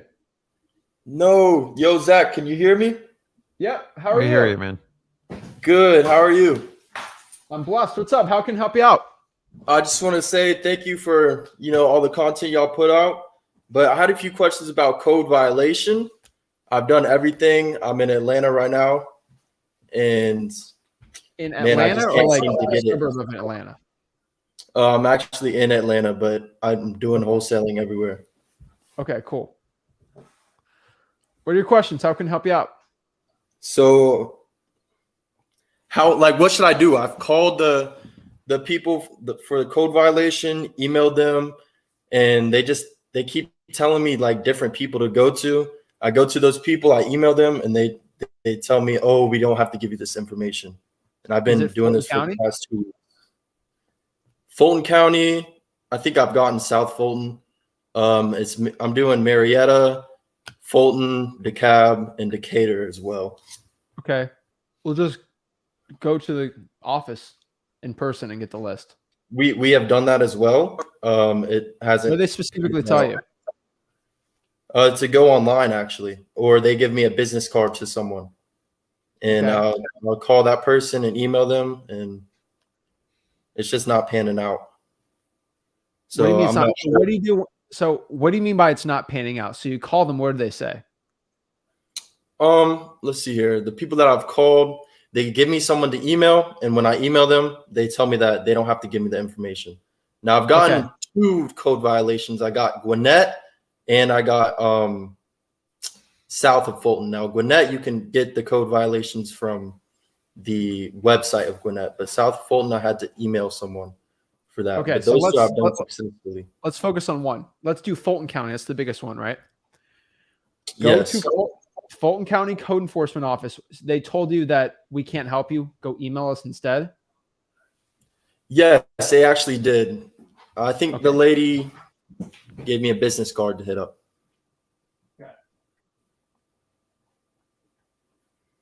You asked to speak to a manager there. I should ask to speak to a manager? Did you? No, I did not. Okay. So let's see. Have you called all these numbers? Yeah, if you look up Fulton, yeah, I So have. you've called all these numbers? Yeah. Okay. So I'm just looking here. I got to find the person on here because they actually have people on here you can talk to. Do you know who's in charge of the code violation department in Fulton County? That I do not know. I'm sure I've came across it, to be honest. Try to get a meeting with them. Ask to speak to the manager. All right, I got you. So I'll definitely go back in person. Yeah, they're not gonna, like, as you've already witnessed, some counties were easier than others, and others are just a pain in the butt. I know, right? You are gonna have to be somewhat. You're gonna have to push. You're gonna have to get names. You're gonna have to work with the managers. You still have to kill them with kindness. I know people that have the code violation in Fulton County. That's why I'm. But you just, they're making it more and more difficult. Don't ask me why, because it's easier to say no than to actually help you out and say yes. Yeah. So you're just going to have to keep progressing and pushing down, and to overcome the resistance, you just got to be persistent, because after a while they're like, crap, dude, Ethan's not going to go away, because what they're doing, they're just bouncing you department to department. And yeah, I can't guarantee you're still going to get the list, but you have to exhaust every resource, because the pressure's on you, not them. It's just very easy for them to say no and keep bouncing around departments. We get this stuff all the time, and we keep working through till we get to the end of the tunnel. And if it's just a hard no, then you can move on and find another county. But they're not giving you hard no's. They're giving you a rat race to go on. Well, here's the thing. Here's the thing. Most likely you have a brand new receptionist telling you, no, don't talk to me. I can't give you that list, right? Yeah, I'd assume so. So does that receptionist actually understand the laws when it comes to local government? Probably not, right? They're answering people, and they're just receptionists, right?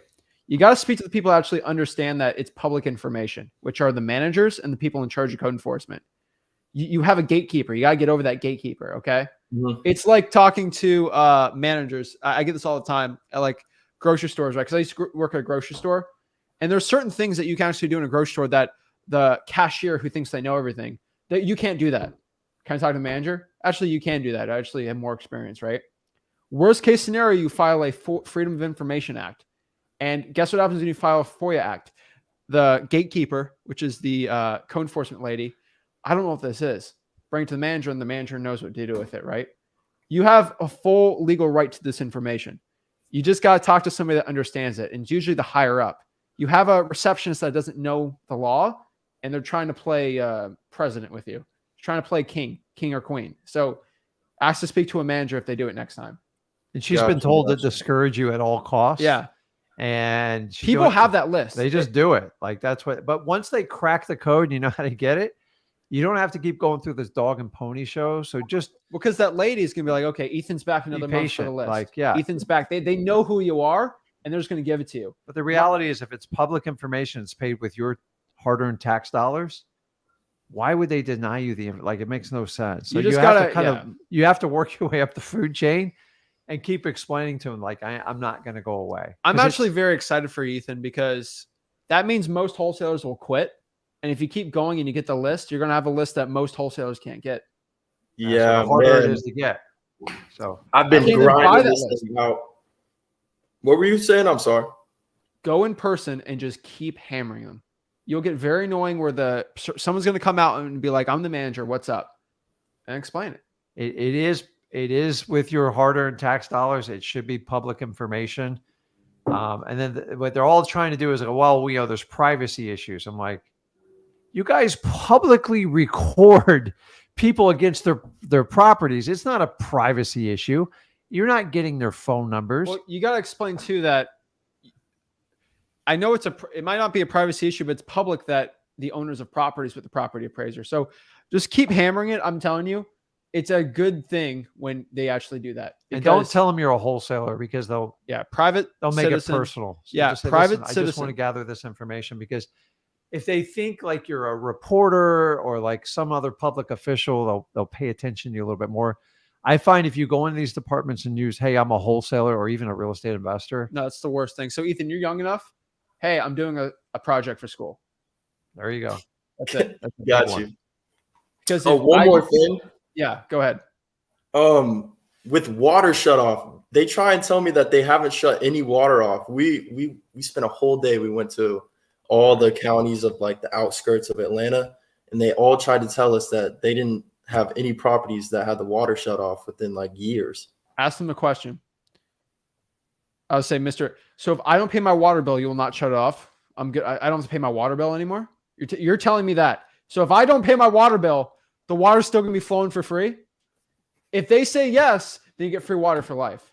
If they say no, you get the list. It's a win-win, right?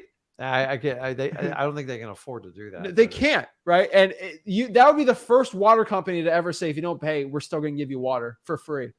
Because if that was their philosophy, they would never like. So most houses in the United States at the main, at your meter, like I know around here, they're still old fashioned. They don't even shut the water off electronically. A guy has to go around and turn a wrench and put a lock on it. No, but Ethan, they're going to say, well, if you don't pay, we will shut the water off. Okay, can I have a list of people that you shut the water off due to non-payment? Oh, that's what you were asking? Here it is. I had to get that. They play stupid with you. So just ask them. You got to put them in their place. Hey, so if I don't pay my water bill at my house, will you not shut the water off and it's free water for life? I got to move. They can't say yes to that because they will lose a lot of money, right? So you will put them in their little trap of lies. I love it. I've had code enforcement agencies says we don't have code violations. I'm like, really? Here's a code violation you stuck on my property I'm flipping on 123 Main Street. They're like, well, yeah, we do have a list. I'm like, can I get that list? Like, fine. You got to catch them on lies. They will lie to you. They're going to do everything they can not to give that list. And you're fine, man. Trust. If it's a public utility department, you're going to get the list. Got you. I'm gonna try that tomorrow. We're gonna go out and drive for dollars. What days are you guys streaming on? I want to start hopping on here more so I can tell you the process and stuff. We're also documenting this on YouTube and TikTok. I believe I actually tagged you in one of the TikToks and you checked it out. But yeah, I think I saw it. Is your partner the guy with the beard? Yeah, he's right here. I've seen it. There he is. Why you guys are great, helping us out a lot, man. I've been doing renovation with. By the way, I'm Will Power.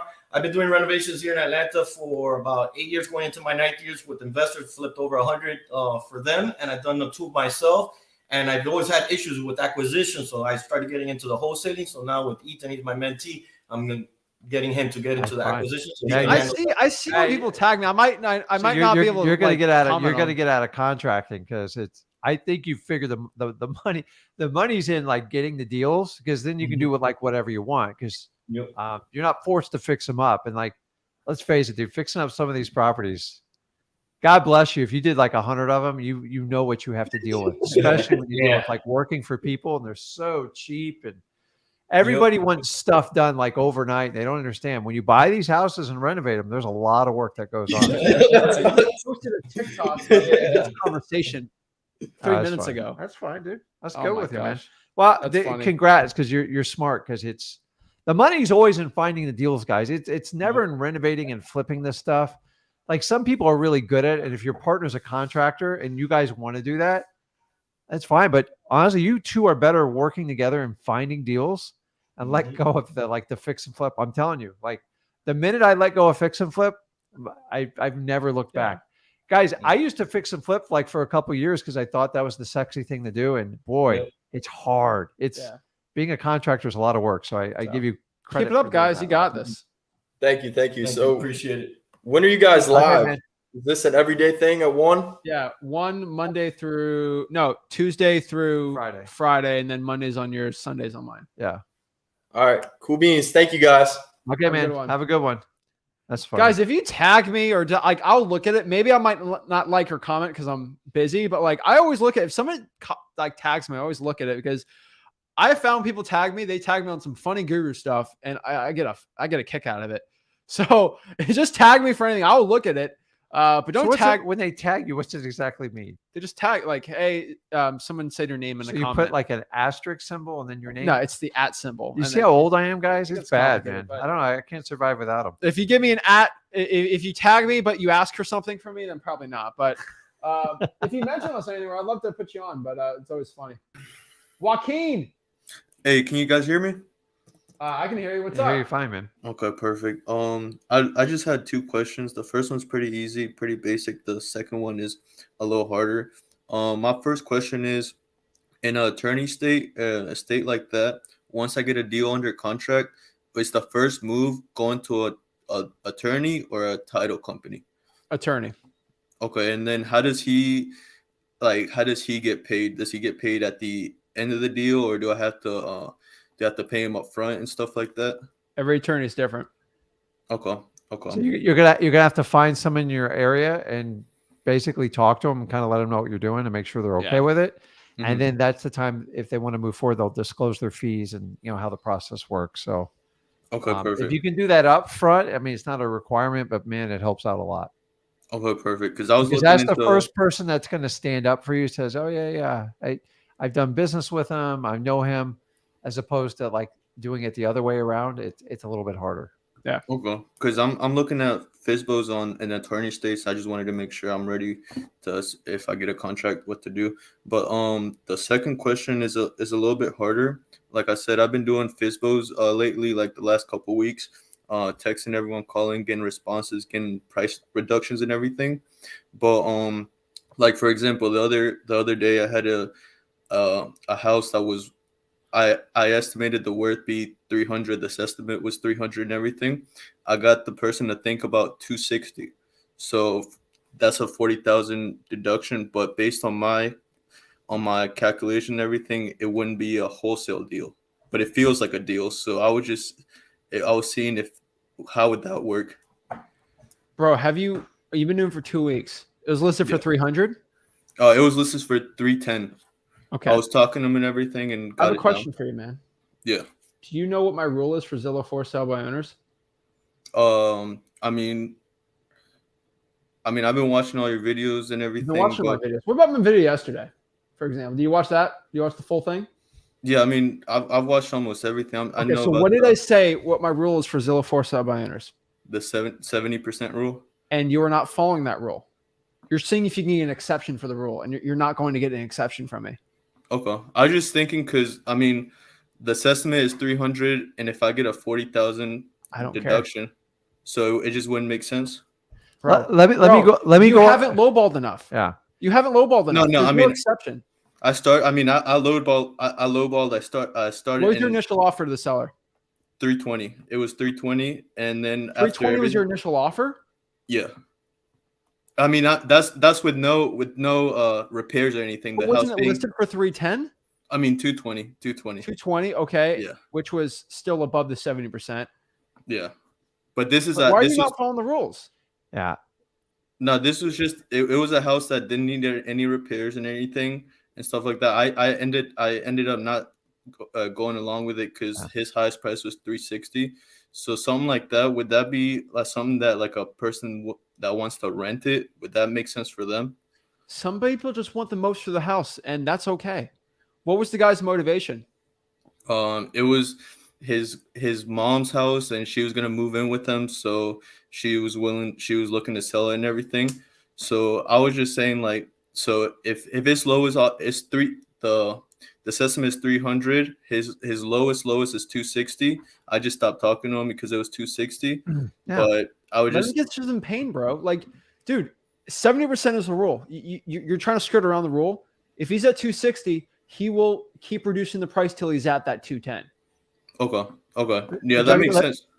It's a rule, man. Like so you understand who came up with the offer price for that listing on Zillow? Asking price. Asking price. Asking, not offer. Asking. Who came up with that number?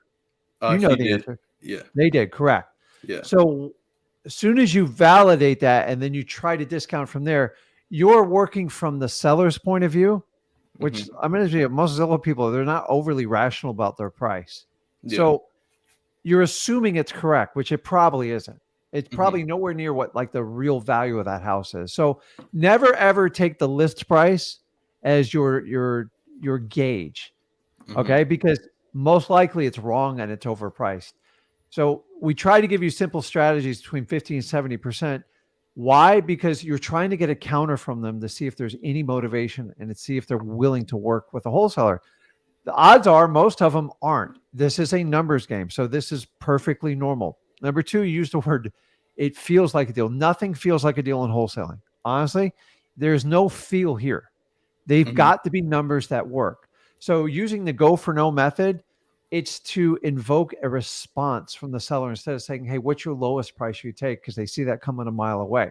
So you got to understand there is no feel. And honestly, if they won't work with you, they're saving you the dance of putting under contract, trying to go out and pursue cash buyers and get the crap kicked out of you.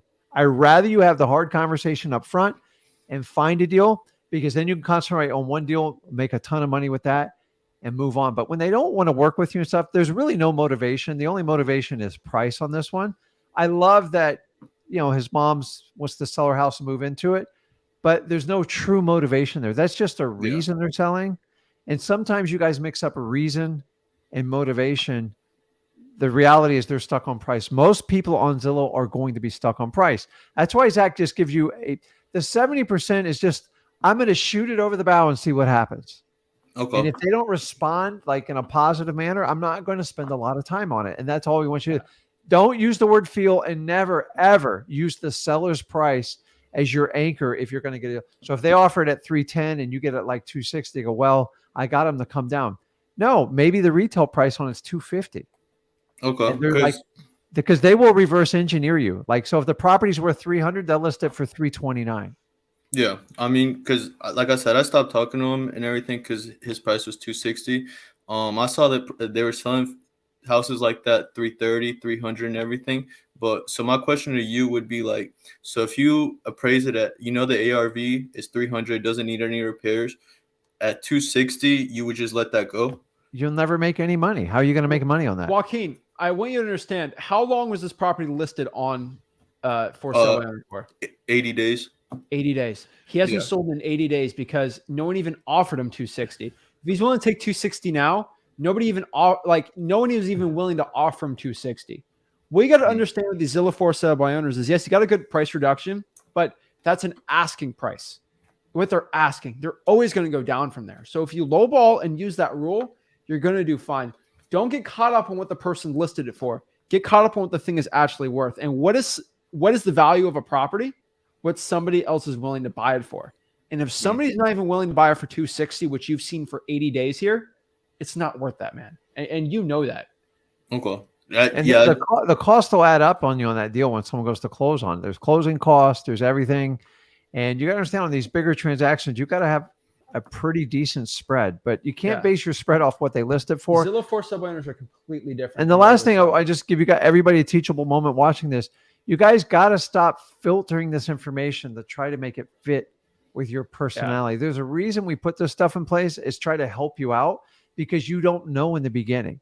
So if you want to use the strategy, which I love, by the way, and it's only going to get better, is you're looking for sale by owners, is I would just start with the 70%. I don't like 70% as a blanket rule, but it's good. It's good for FSBOs, because all you got to find someone that has some pain.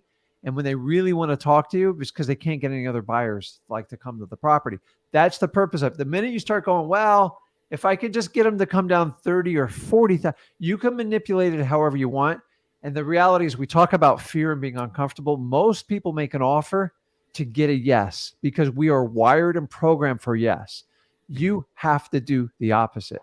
So your initial offer, you want a no to see where this negotiation is going to go. Obviously, you want to try to build some rapport by doing it. But the reality is, we all have different personalities, and your personality is just nothing more than a form of your habits combined that make you who you are. And you can't take this information and then play with it to make it fit for you, because it's just going to cause you agony and pain. We're not going to change how we do it. Why? I've done this over 20 years. I'm telling you, man, there's a reason we tell you to do it this way. I don't want you to get rejected, but you are going to get rejected. And if you think you're going to filter the rules, the reason they're there is that you have to find people with motivation. Find people with motivation, guys, other than price, and you have room to get a good wholesale deal. If there's no motivation, there's nothing you can do. Yeah, Joaquin, maybe the property is actually worth $260,000. Maybe it is. But here's the thing. If it's worth that, your cash buyer most likely is going to want to buy it for 80% of that. And what's 80% of 260? It's like 208, 210, which I was saying. So it makes the 70% rule there actually work out for you for Zillow for sale by owners because people are too overpriced on it. So yeah, maybe it is worth 260, but your cash buyers might want to buy it for 210 or 220, right? So like your cash buyers want a discount on top of the discount. So maybe the guy wants to sell it for what the thing's actually worth right now. Bro, like you're buying this for cash. So just understand that there's a reason why I have that rule. Because if you lock it up for too high, you come to me complaining you didn't follow the rule. I'm not going to feel bad for you. I remember these sellers are doing a downward spiral. You know what that means? What? So they are listing for yesterday's prices. So if he starts at 320 and say the house is worth 275, and then he put it on the market for 2 or 3 months, and then they come back and go, so say they had it listed traditionally with the realtor. The realtor goes, okay, the house is worth like 275. We're going to put it on the market at 329.9. After 30 days, he goes, man, we got no action. What's going on? He goes, we're going to drop it to 319. It's going to make some serious, like we're going to get some serious traction. Another month goes by, nothing's happened. And then the seller calls up. He goes, dude, what's the deal? You're not selling the house. He goes, well, the market's kind of changed. We're going to have to dip below 300 to get any action. Seller has a complete meltdown. Are you crazy? I can't take it. Well, prices are dropping, interest rates are going up. And what happens is they're constantly changing yesterday's value. And then when they call someone like you or me, or I call them and go, listen, I can only offer you 200 for you. Go, are you nuts? I started at 329. Doesn't matter where they start. It only matters where you finish. So if you try to chase them from the top down, you're never going to get a deal. You're better off chasing them from the bottom up because you can go up on your price. And the thing is, so say it's worth 270 today, 260. In a month or two, it might only be worth 250, 240. And they keep adjusting their price 10 or 15 grand. But the problem is the price keeps dropping 10 or 15 grand. And they'll never catch up until they have that moment in time where they get so frustrated. They're like, okay, I got to cut a deal. Who is honest and fair with me? Or like, who's been annoying me enough, but like, we'll get the deal done. And you're going to get a lot of this guys on Zillows. They're chasing yesterday's prices and they think someone's coming to save them.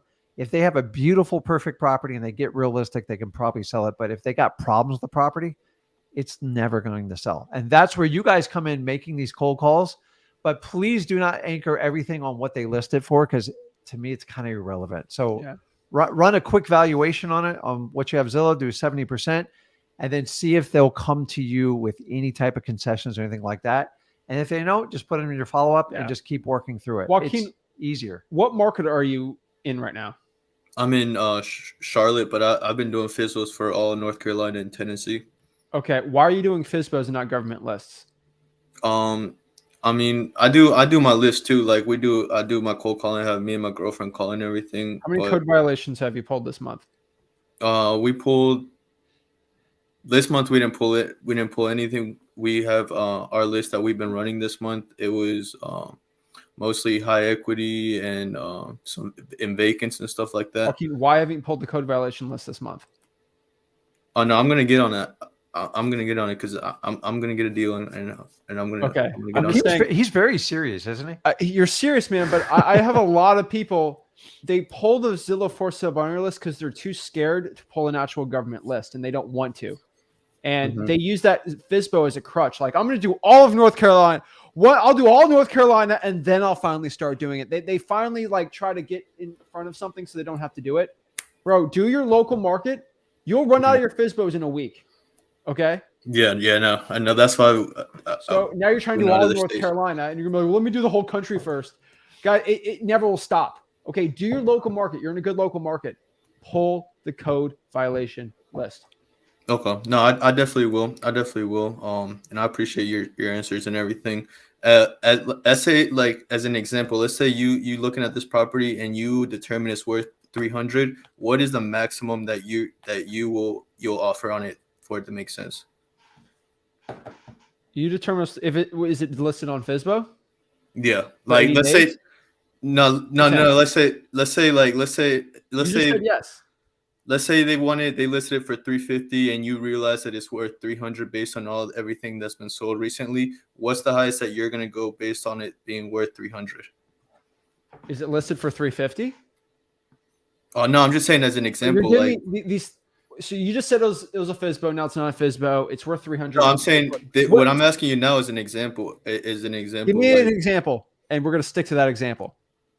Yeah, that's what I'm saying. Numbers. Give me it one more time. Let's say the example is that you look at this house, you run in, you evaluate that it's 300, right? Okay. Okay. What I'm asking is, you personally, what would be, because 70% of that would be 210, and but what would you personally would be the maximum that you would offer for it? Like that. You're going all over the place here. Okay. Let me ask you the questions then. What kind of lead type is this? Fizbo. It's a Zillow Fizbo. What is it listed for?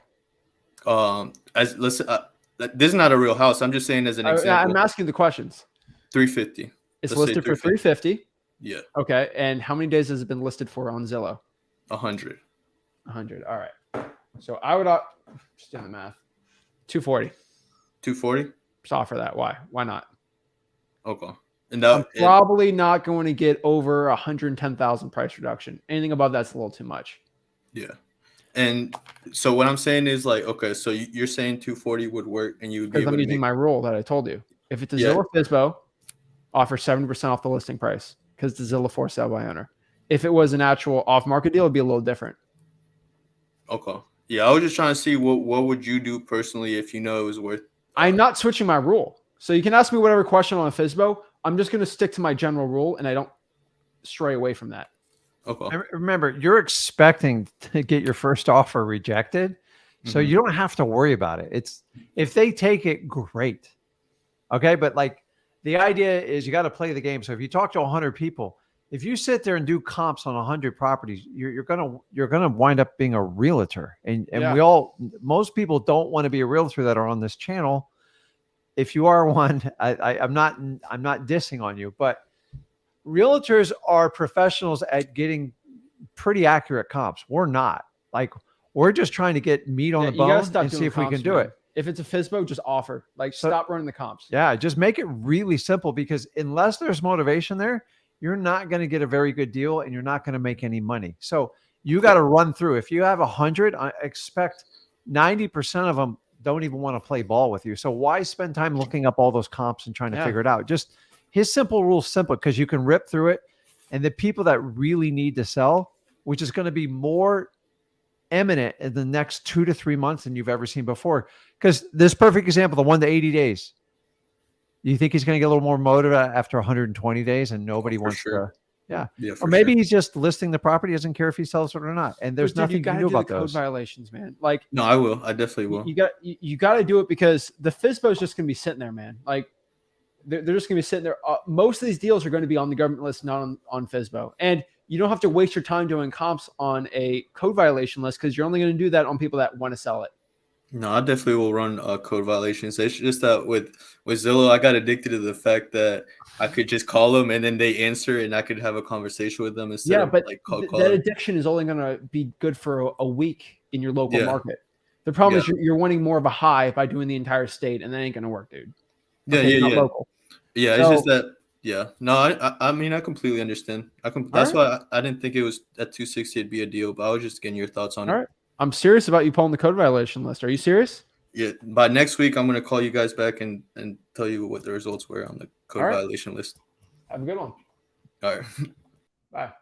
All right. Yo. Hey, how's it going? I'm good. How are you? Pretty good. I talked to Rick a couple of days ago.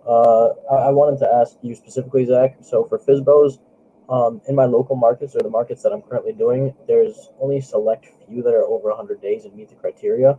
So what is your favorite way to find more? I mean, more what? Fizbos? More Fizbos. As I was telling Rick, I mean, I can add extra motivation. As in, Then don't do. Wait. So how many? What? So you're saying there's not a lot of FSBOs over 100 days? Yeah, there's only like a very minimal amount. All right. Well, pull the list and just let the lead simmer. Okay, fair enough. You can't add the FSBOs. The way the FSBOs work is, number one, they list it. They want $1 million for the house. I'm not dealing with a realtor. Blah blah blah blah blah. Day 30, they get all these offers. I'm not dealing with a realtor. Oh, that's too low. I'm not lowballing. They're still in la la land. Day 60, ooh, I gotta start selling this house. No one's calling me anymore. Day 80. Oh no, day 100. I gotta get rid of this thing. Now I know I was in La La Land 100 days ago, but now I've figured out what the market's actually going to take for it. I gotta get rid of this thing. Okay, and so you can't. It's like having an aged, where they got those fine bourbons that are like 100 years old. You can't speed up the process, right? You just gotta let it age, and unfortunately, you gotta let it age, like aged cheese. Ooh, that's good. Yeah, that's the one. All right, yeah, that's cool. That's all I wanted to ask. My focus has been on government lists anyway. I just wanted to see if there was like a way to get higher production. But yeah, I appreciate it. Thank you. All right, have a good one. Have a good one. You can't age cheese. You gotta let it age. Emery. Hello. What a surprise! Hello. I have a couple of few questions. First of all, Google Voice is not available in Hungary, and there seems to be a whole bunch of other apps, and they all seem to have something that I don't like about them from what I looked. Do you have any recommendations? Yeah. Number one, I'd probably use a VPN. Europe's getting really weird with privacy laws, and they're not liking Google and Apple and all these companies. They don't like Facebook. They're getting really rough. So they're actually getting blocked all over Europe. So what I could tell you is use a VPN. They're dirt cheap. So they're free, actually. If you look up what we call WindScribe, you can get an internet server in the United States for free. Kind of like the Wind Cries Mary, Jimi Hendrix song. Kind of. Never mind. I love Jimi Hendrix. But yeah, just use WindScribe and you could probably work. Oh, cool. Greg's not going to use a Skype phone number. I don't know if Skype's working there, but yeah, try that out. Oh, okay. Another question. So 30-day inspection, but how many days can I stretch the EMD, you think? You can technically do it until the inspection period's over. I would probably do 2 weeks. I mean, you gotta write it in your contract. Why don't you just do $100 EMD? Okay. That's cheap, and you can probably do it pretty fast. I'd probably do that instead. Yeah, that is true. Although if I'm a seller and I see $100, I don't exactly wet my pants with excitement. No, but it's the price. I'm buying it in 30 days for cash. Okay. That's just the way we do it. So you teach them the focus. Listen, I'm going to buy it. And Emery, you got to know, if this is an on-market deal, then sure, I'll put up more EMD, but I'm paying for closing costs. Right? So I tell the seller, hey, I'm paying for closing costs. So I can put $1,000 down, but you can pay for closing costs. It'll save me a couple grand. And they usually shut up. Right? Yeah. So, I mean, you got to find the number that makes the contract legitimate in the seller's eyes and doesn't drive you nuts. And unfortunately, there's always a balancing issue. When you get a really good deal and they're demanding a higher deposit, remember, it's just a deposit. And if it's going to EMD, which is an escrow account, you're really not at risk for much. So just keep it in mind when you do it. Every now and then you got to pull out a little bit more money, but like sometimes that's a good thing because you don't want them backing out of the deal either. So guys, you got to do the first 2 years. I didn't even leave a deposit, not one. I think I did over 60 deals, 65 deals. I didn't leave one deposit because I didn't know what I was doing. So then we went to $10. Ooh. So, and then I thought it was mind blowing when we switched to 100. So remember, it's all negotiable. You technically don't even need a deposit, but the deposit is a psychological issue with sellers because every realtor and every neighbor tells them if they don't leave a deposit, they're not serious. And then you got to chase them to get back in your contract. So that's the main reason we tell you just leave something to put them at ease. How much of a problem do you think it is if you go past the date you're supposed to put in the deposit, but you don't? It's usually 24 hours for standard contracts, but you can write in after the inspection period if you write in an extra note on there. Yeah, just put, so like on a standard realtor's contract, the norm for them within 3 business days, there's actually a box for it. But remember, everything's negotiable. So if you write it in there and just say, listen, if you're doing a 30-day inspections, and sometimes you can have your deposit due 30 days later. But remember, you do run the risk if someone's like doesn't think it's legitimate that they could want to back out on it. Yeah. So the deposit's more for the seller than us. That's why I say just do $100. Okay. All right. And the earlier discussion about the 70% rule. So 300,000 Zillow, you offer 2, and then they counter with 260. So do you go up from the 210? I usually stick around that. For a FSBO, for a Zillow for sale by owner, yes. Anything else, Yes. no. Okay. And how do you soften the blow? You know, some people get angry if you offer what they consider an unfair price. So you have to use an excuse for it. That So you're I use what we call the good cop, bad cop. So if you're a Zillow for sale by owner, I'm going to offer really low to you. I'm going to say, hey, Emery, I was talking to my partner, Rick, and he looked at the property and he was looking to buy to around 210,000. You might scream it and be like, all right, hey, that's Rick. Hey, Rick's crazy. I am. He's crazy. I'm the middleman. This is why I'm talking to you, because I'm reasonable. And then you go from there, meet a middle ground. You blame everything on the partner, not you. Rick, that's a good name too, because it's a common name. And don't go around blaming me for everything. Please. You gotta do like a politician. You know, what's wrong with America? The other political party, right? Like you just got to deflect the blame and you're good. And then you can't be upset at me. So yeah, that's how you do it. Okay. Oh, all right. Well, that was the question of the day. All right. Well, I appreciate it. Thank you. All right. Have a good one. All right, guys. So that is how you get over your fear of wholesaling real estate. Do not be fearful. This is the best time to get in wholesaling and change your life. Guys, you got any value from this video, do me a big favor. Make sure you go to freewholesaling.com or free real estate wholesaling course. Check us out. Hit that like button, subscribe, and you'll be on tomorrow live. Oh, yeah, definitely. See you guys. If we didn't talk to you one-on-one, talk to Rick tomorrow. Link will be in this on StreamYard on the group. Appreciate it, guys.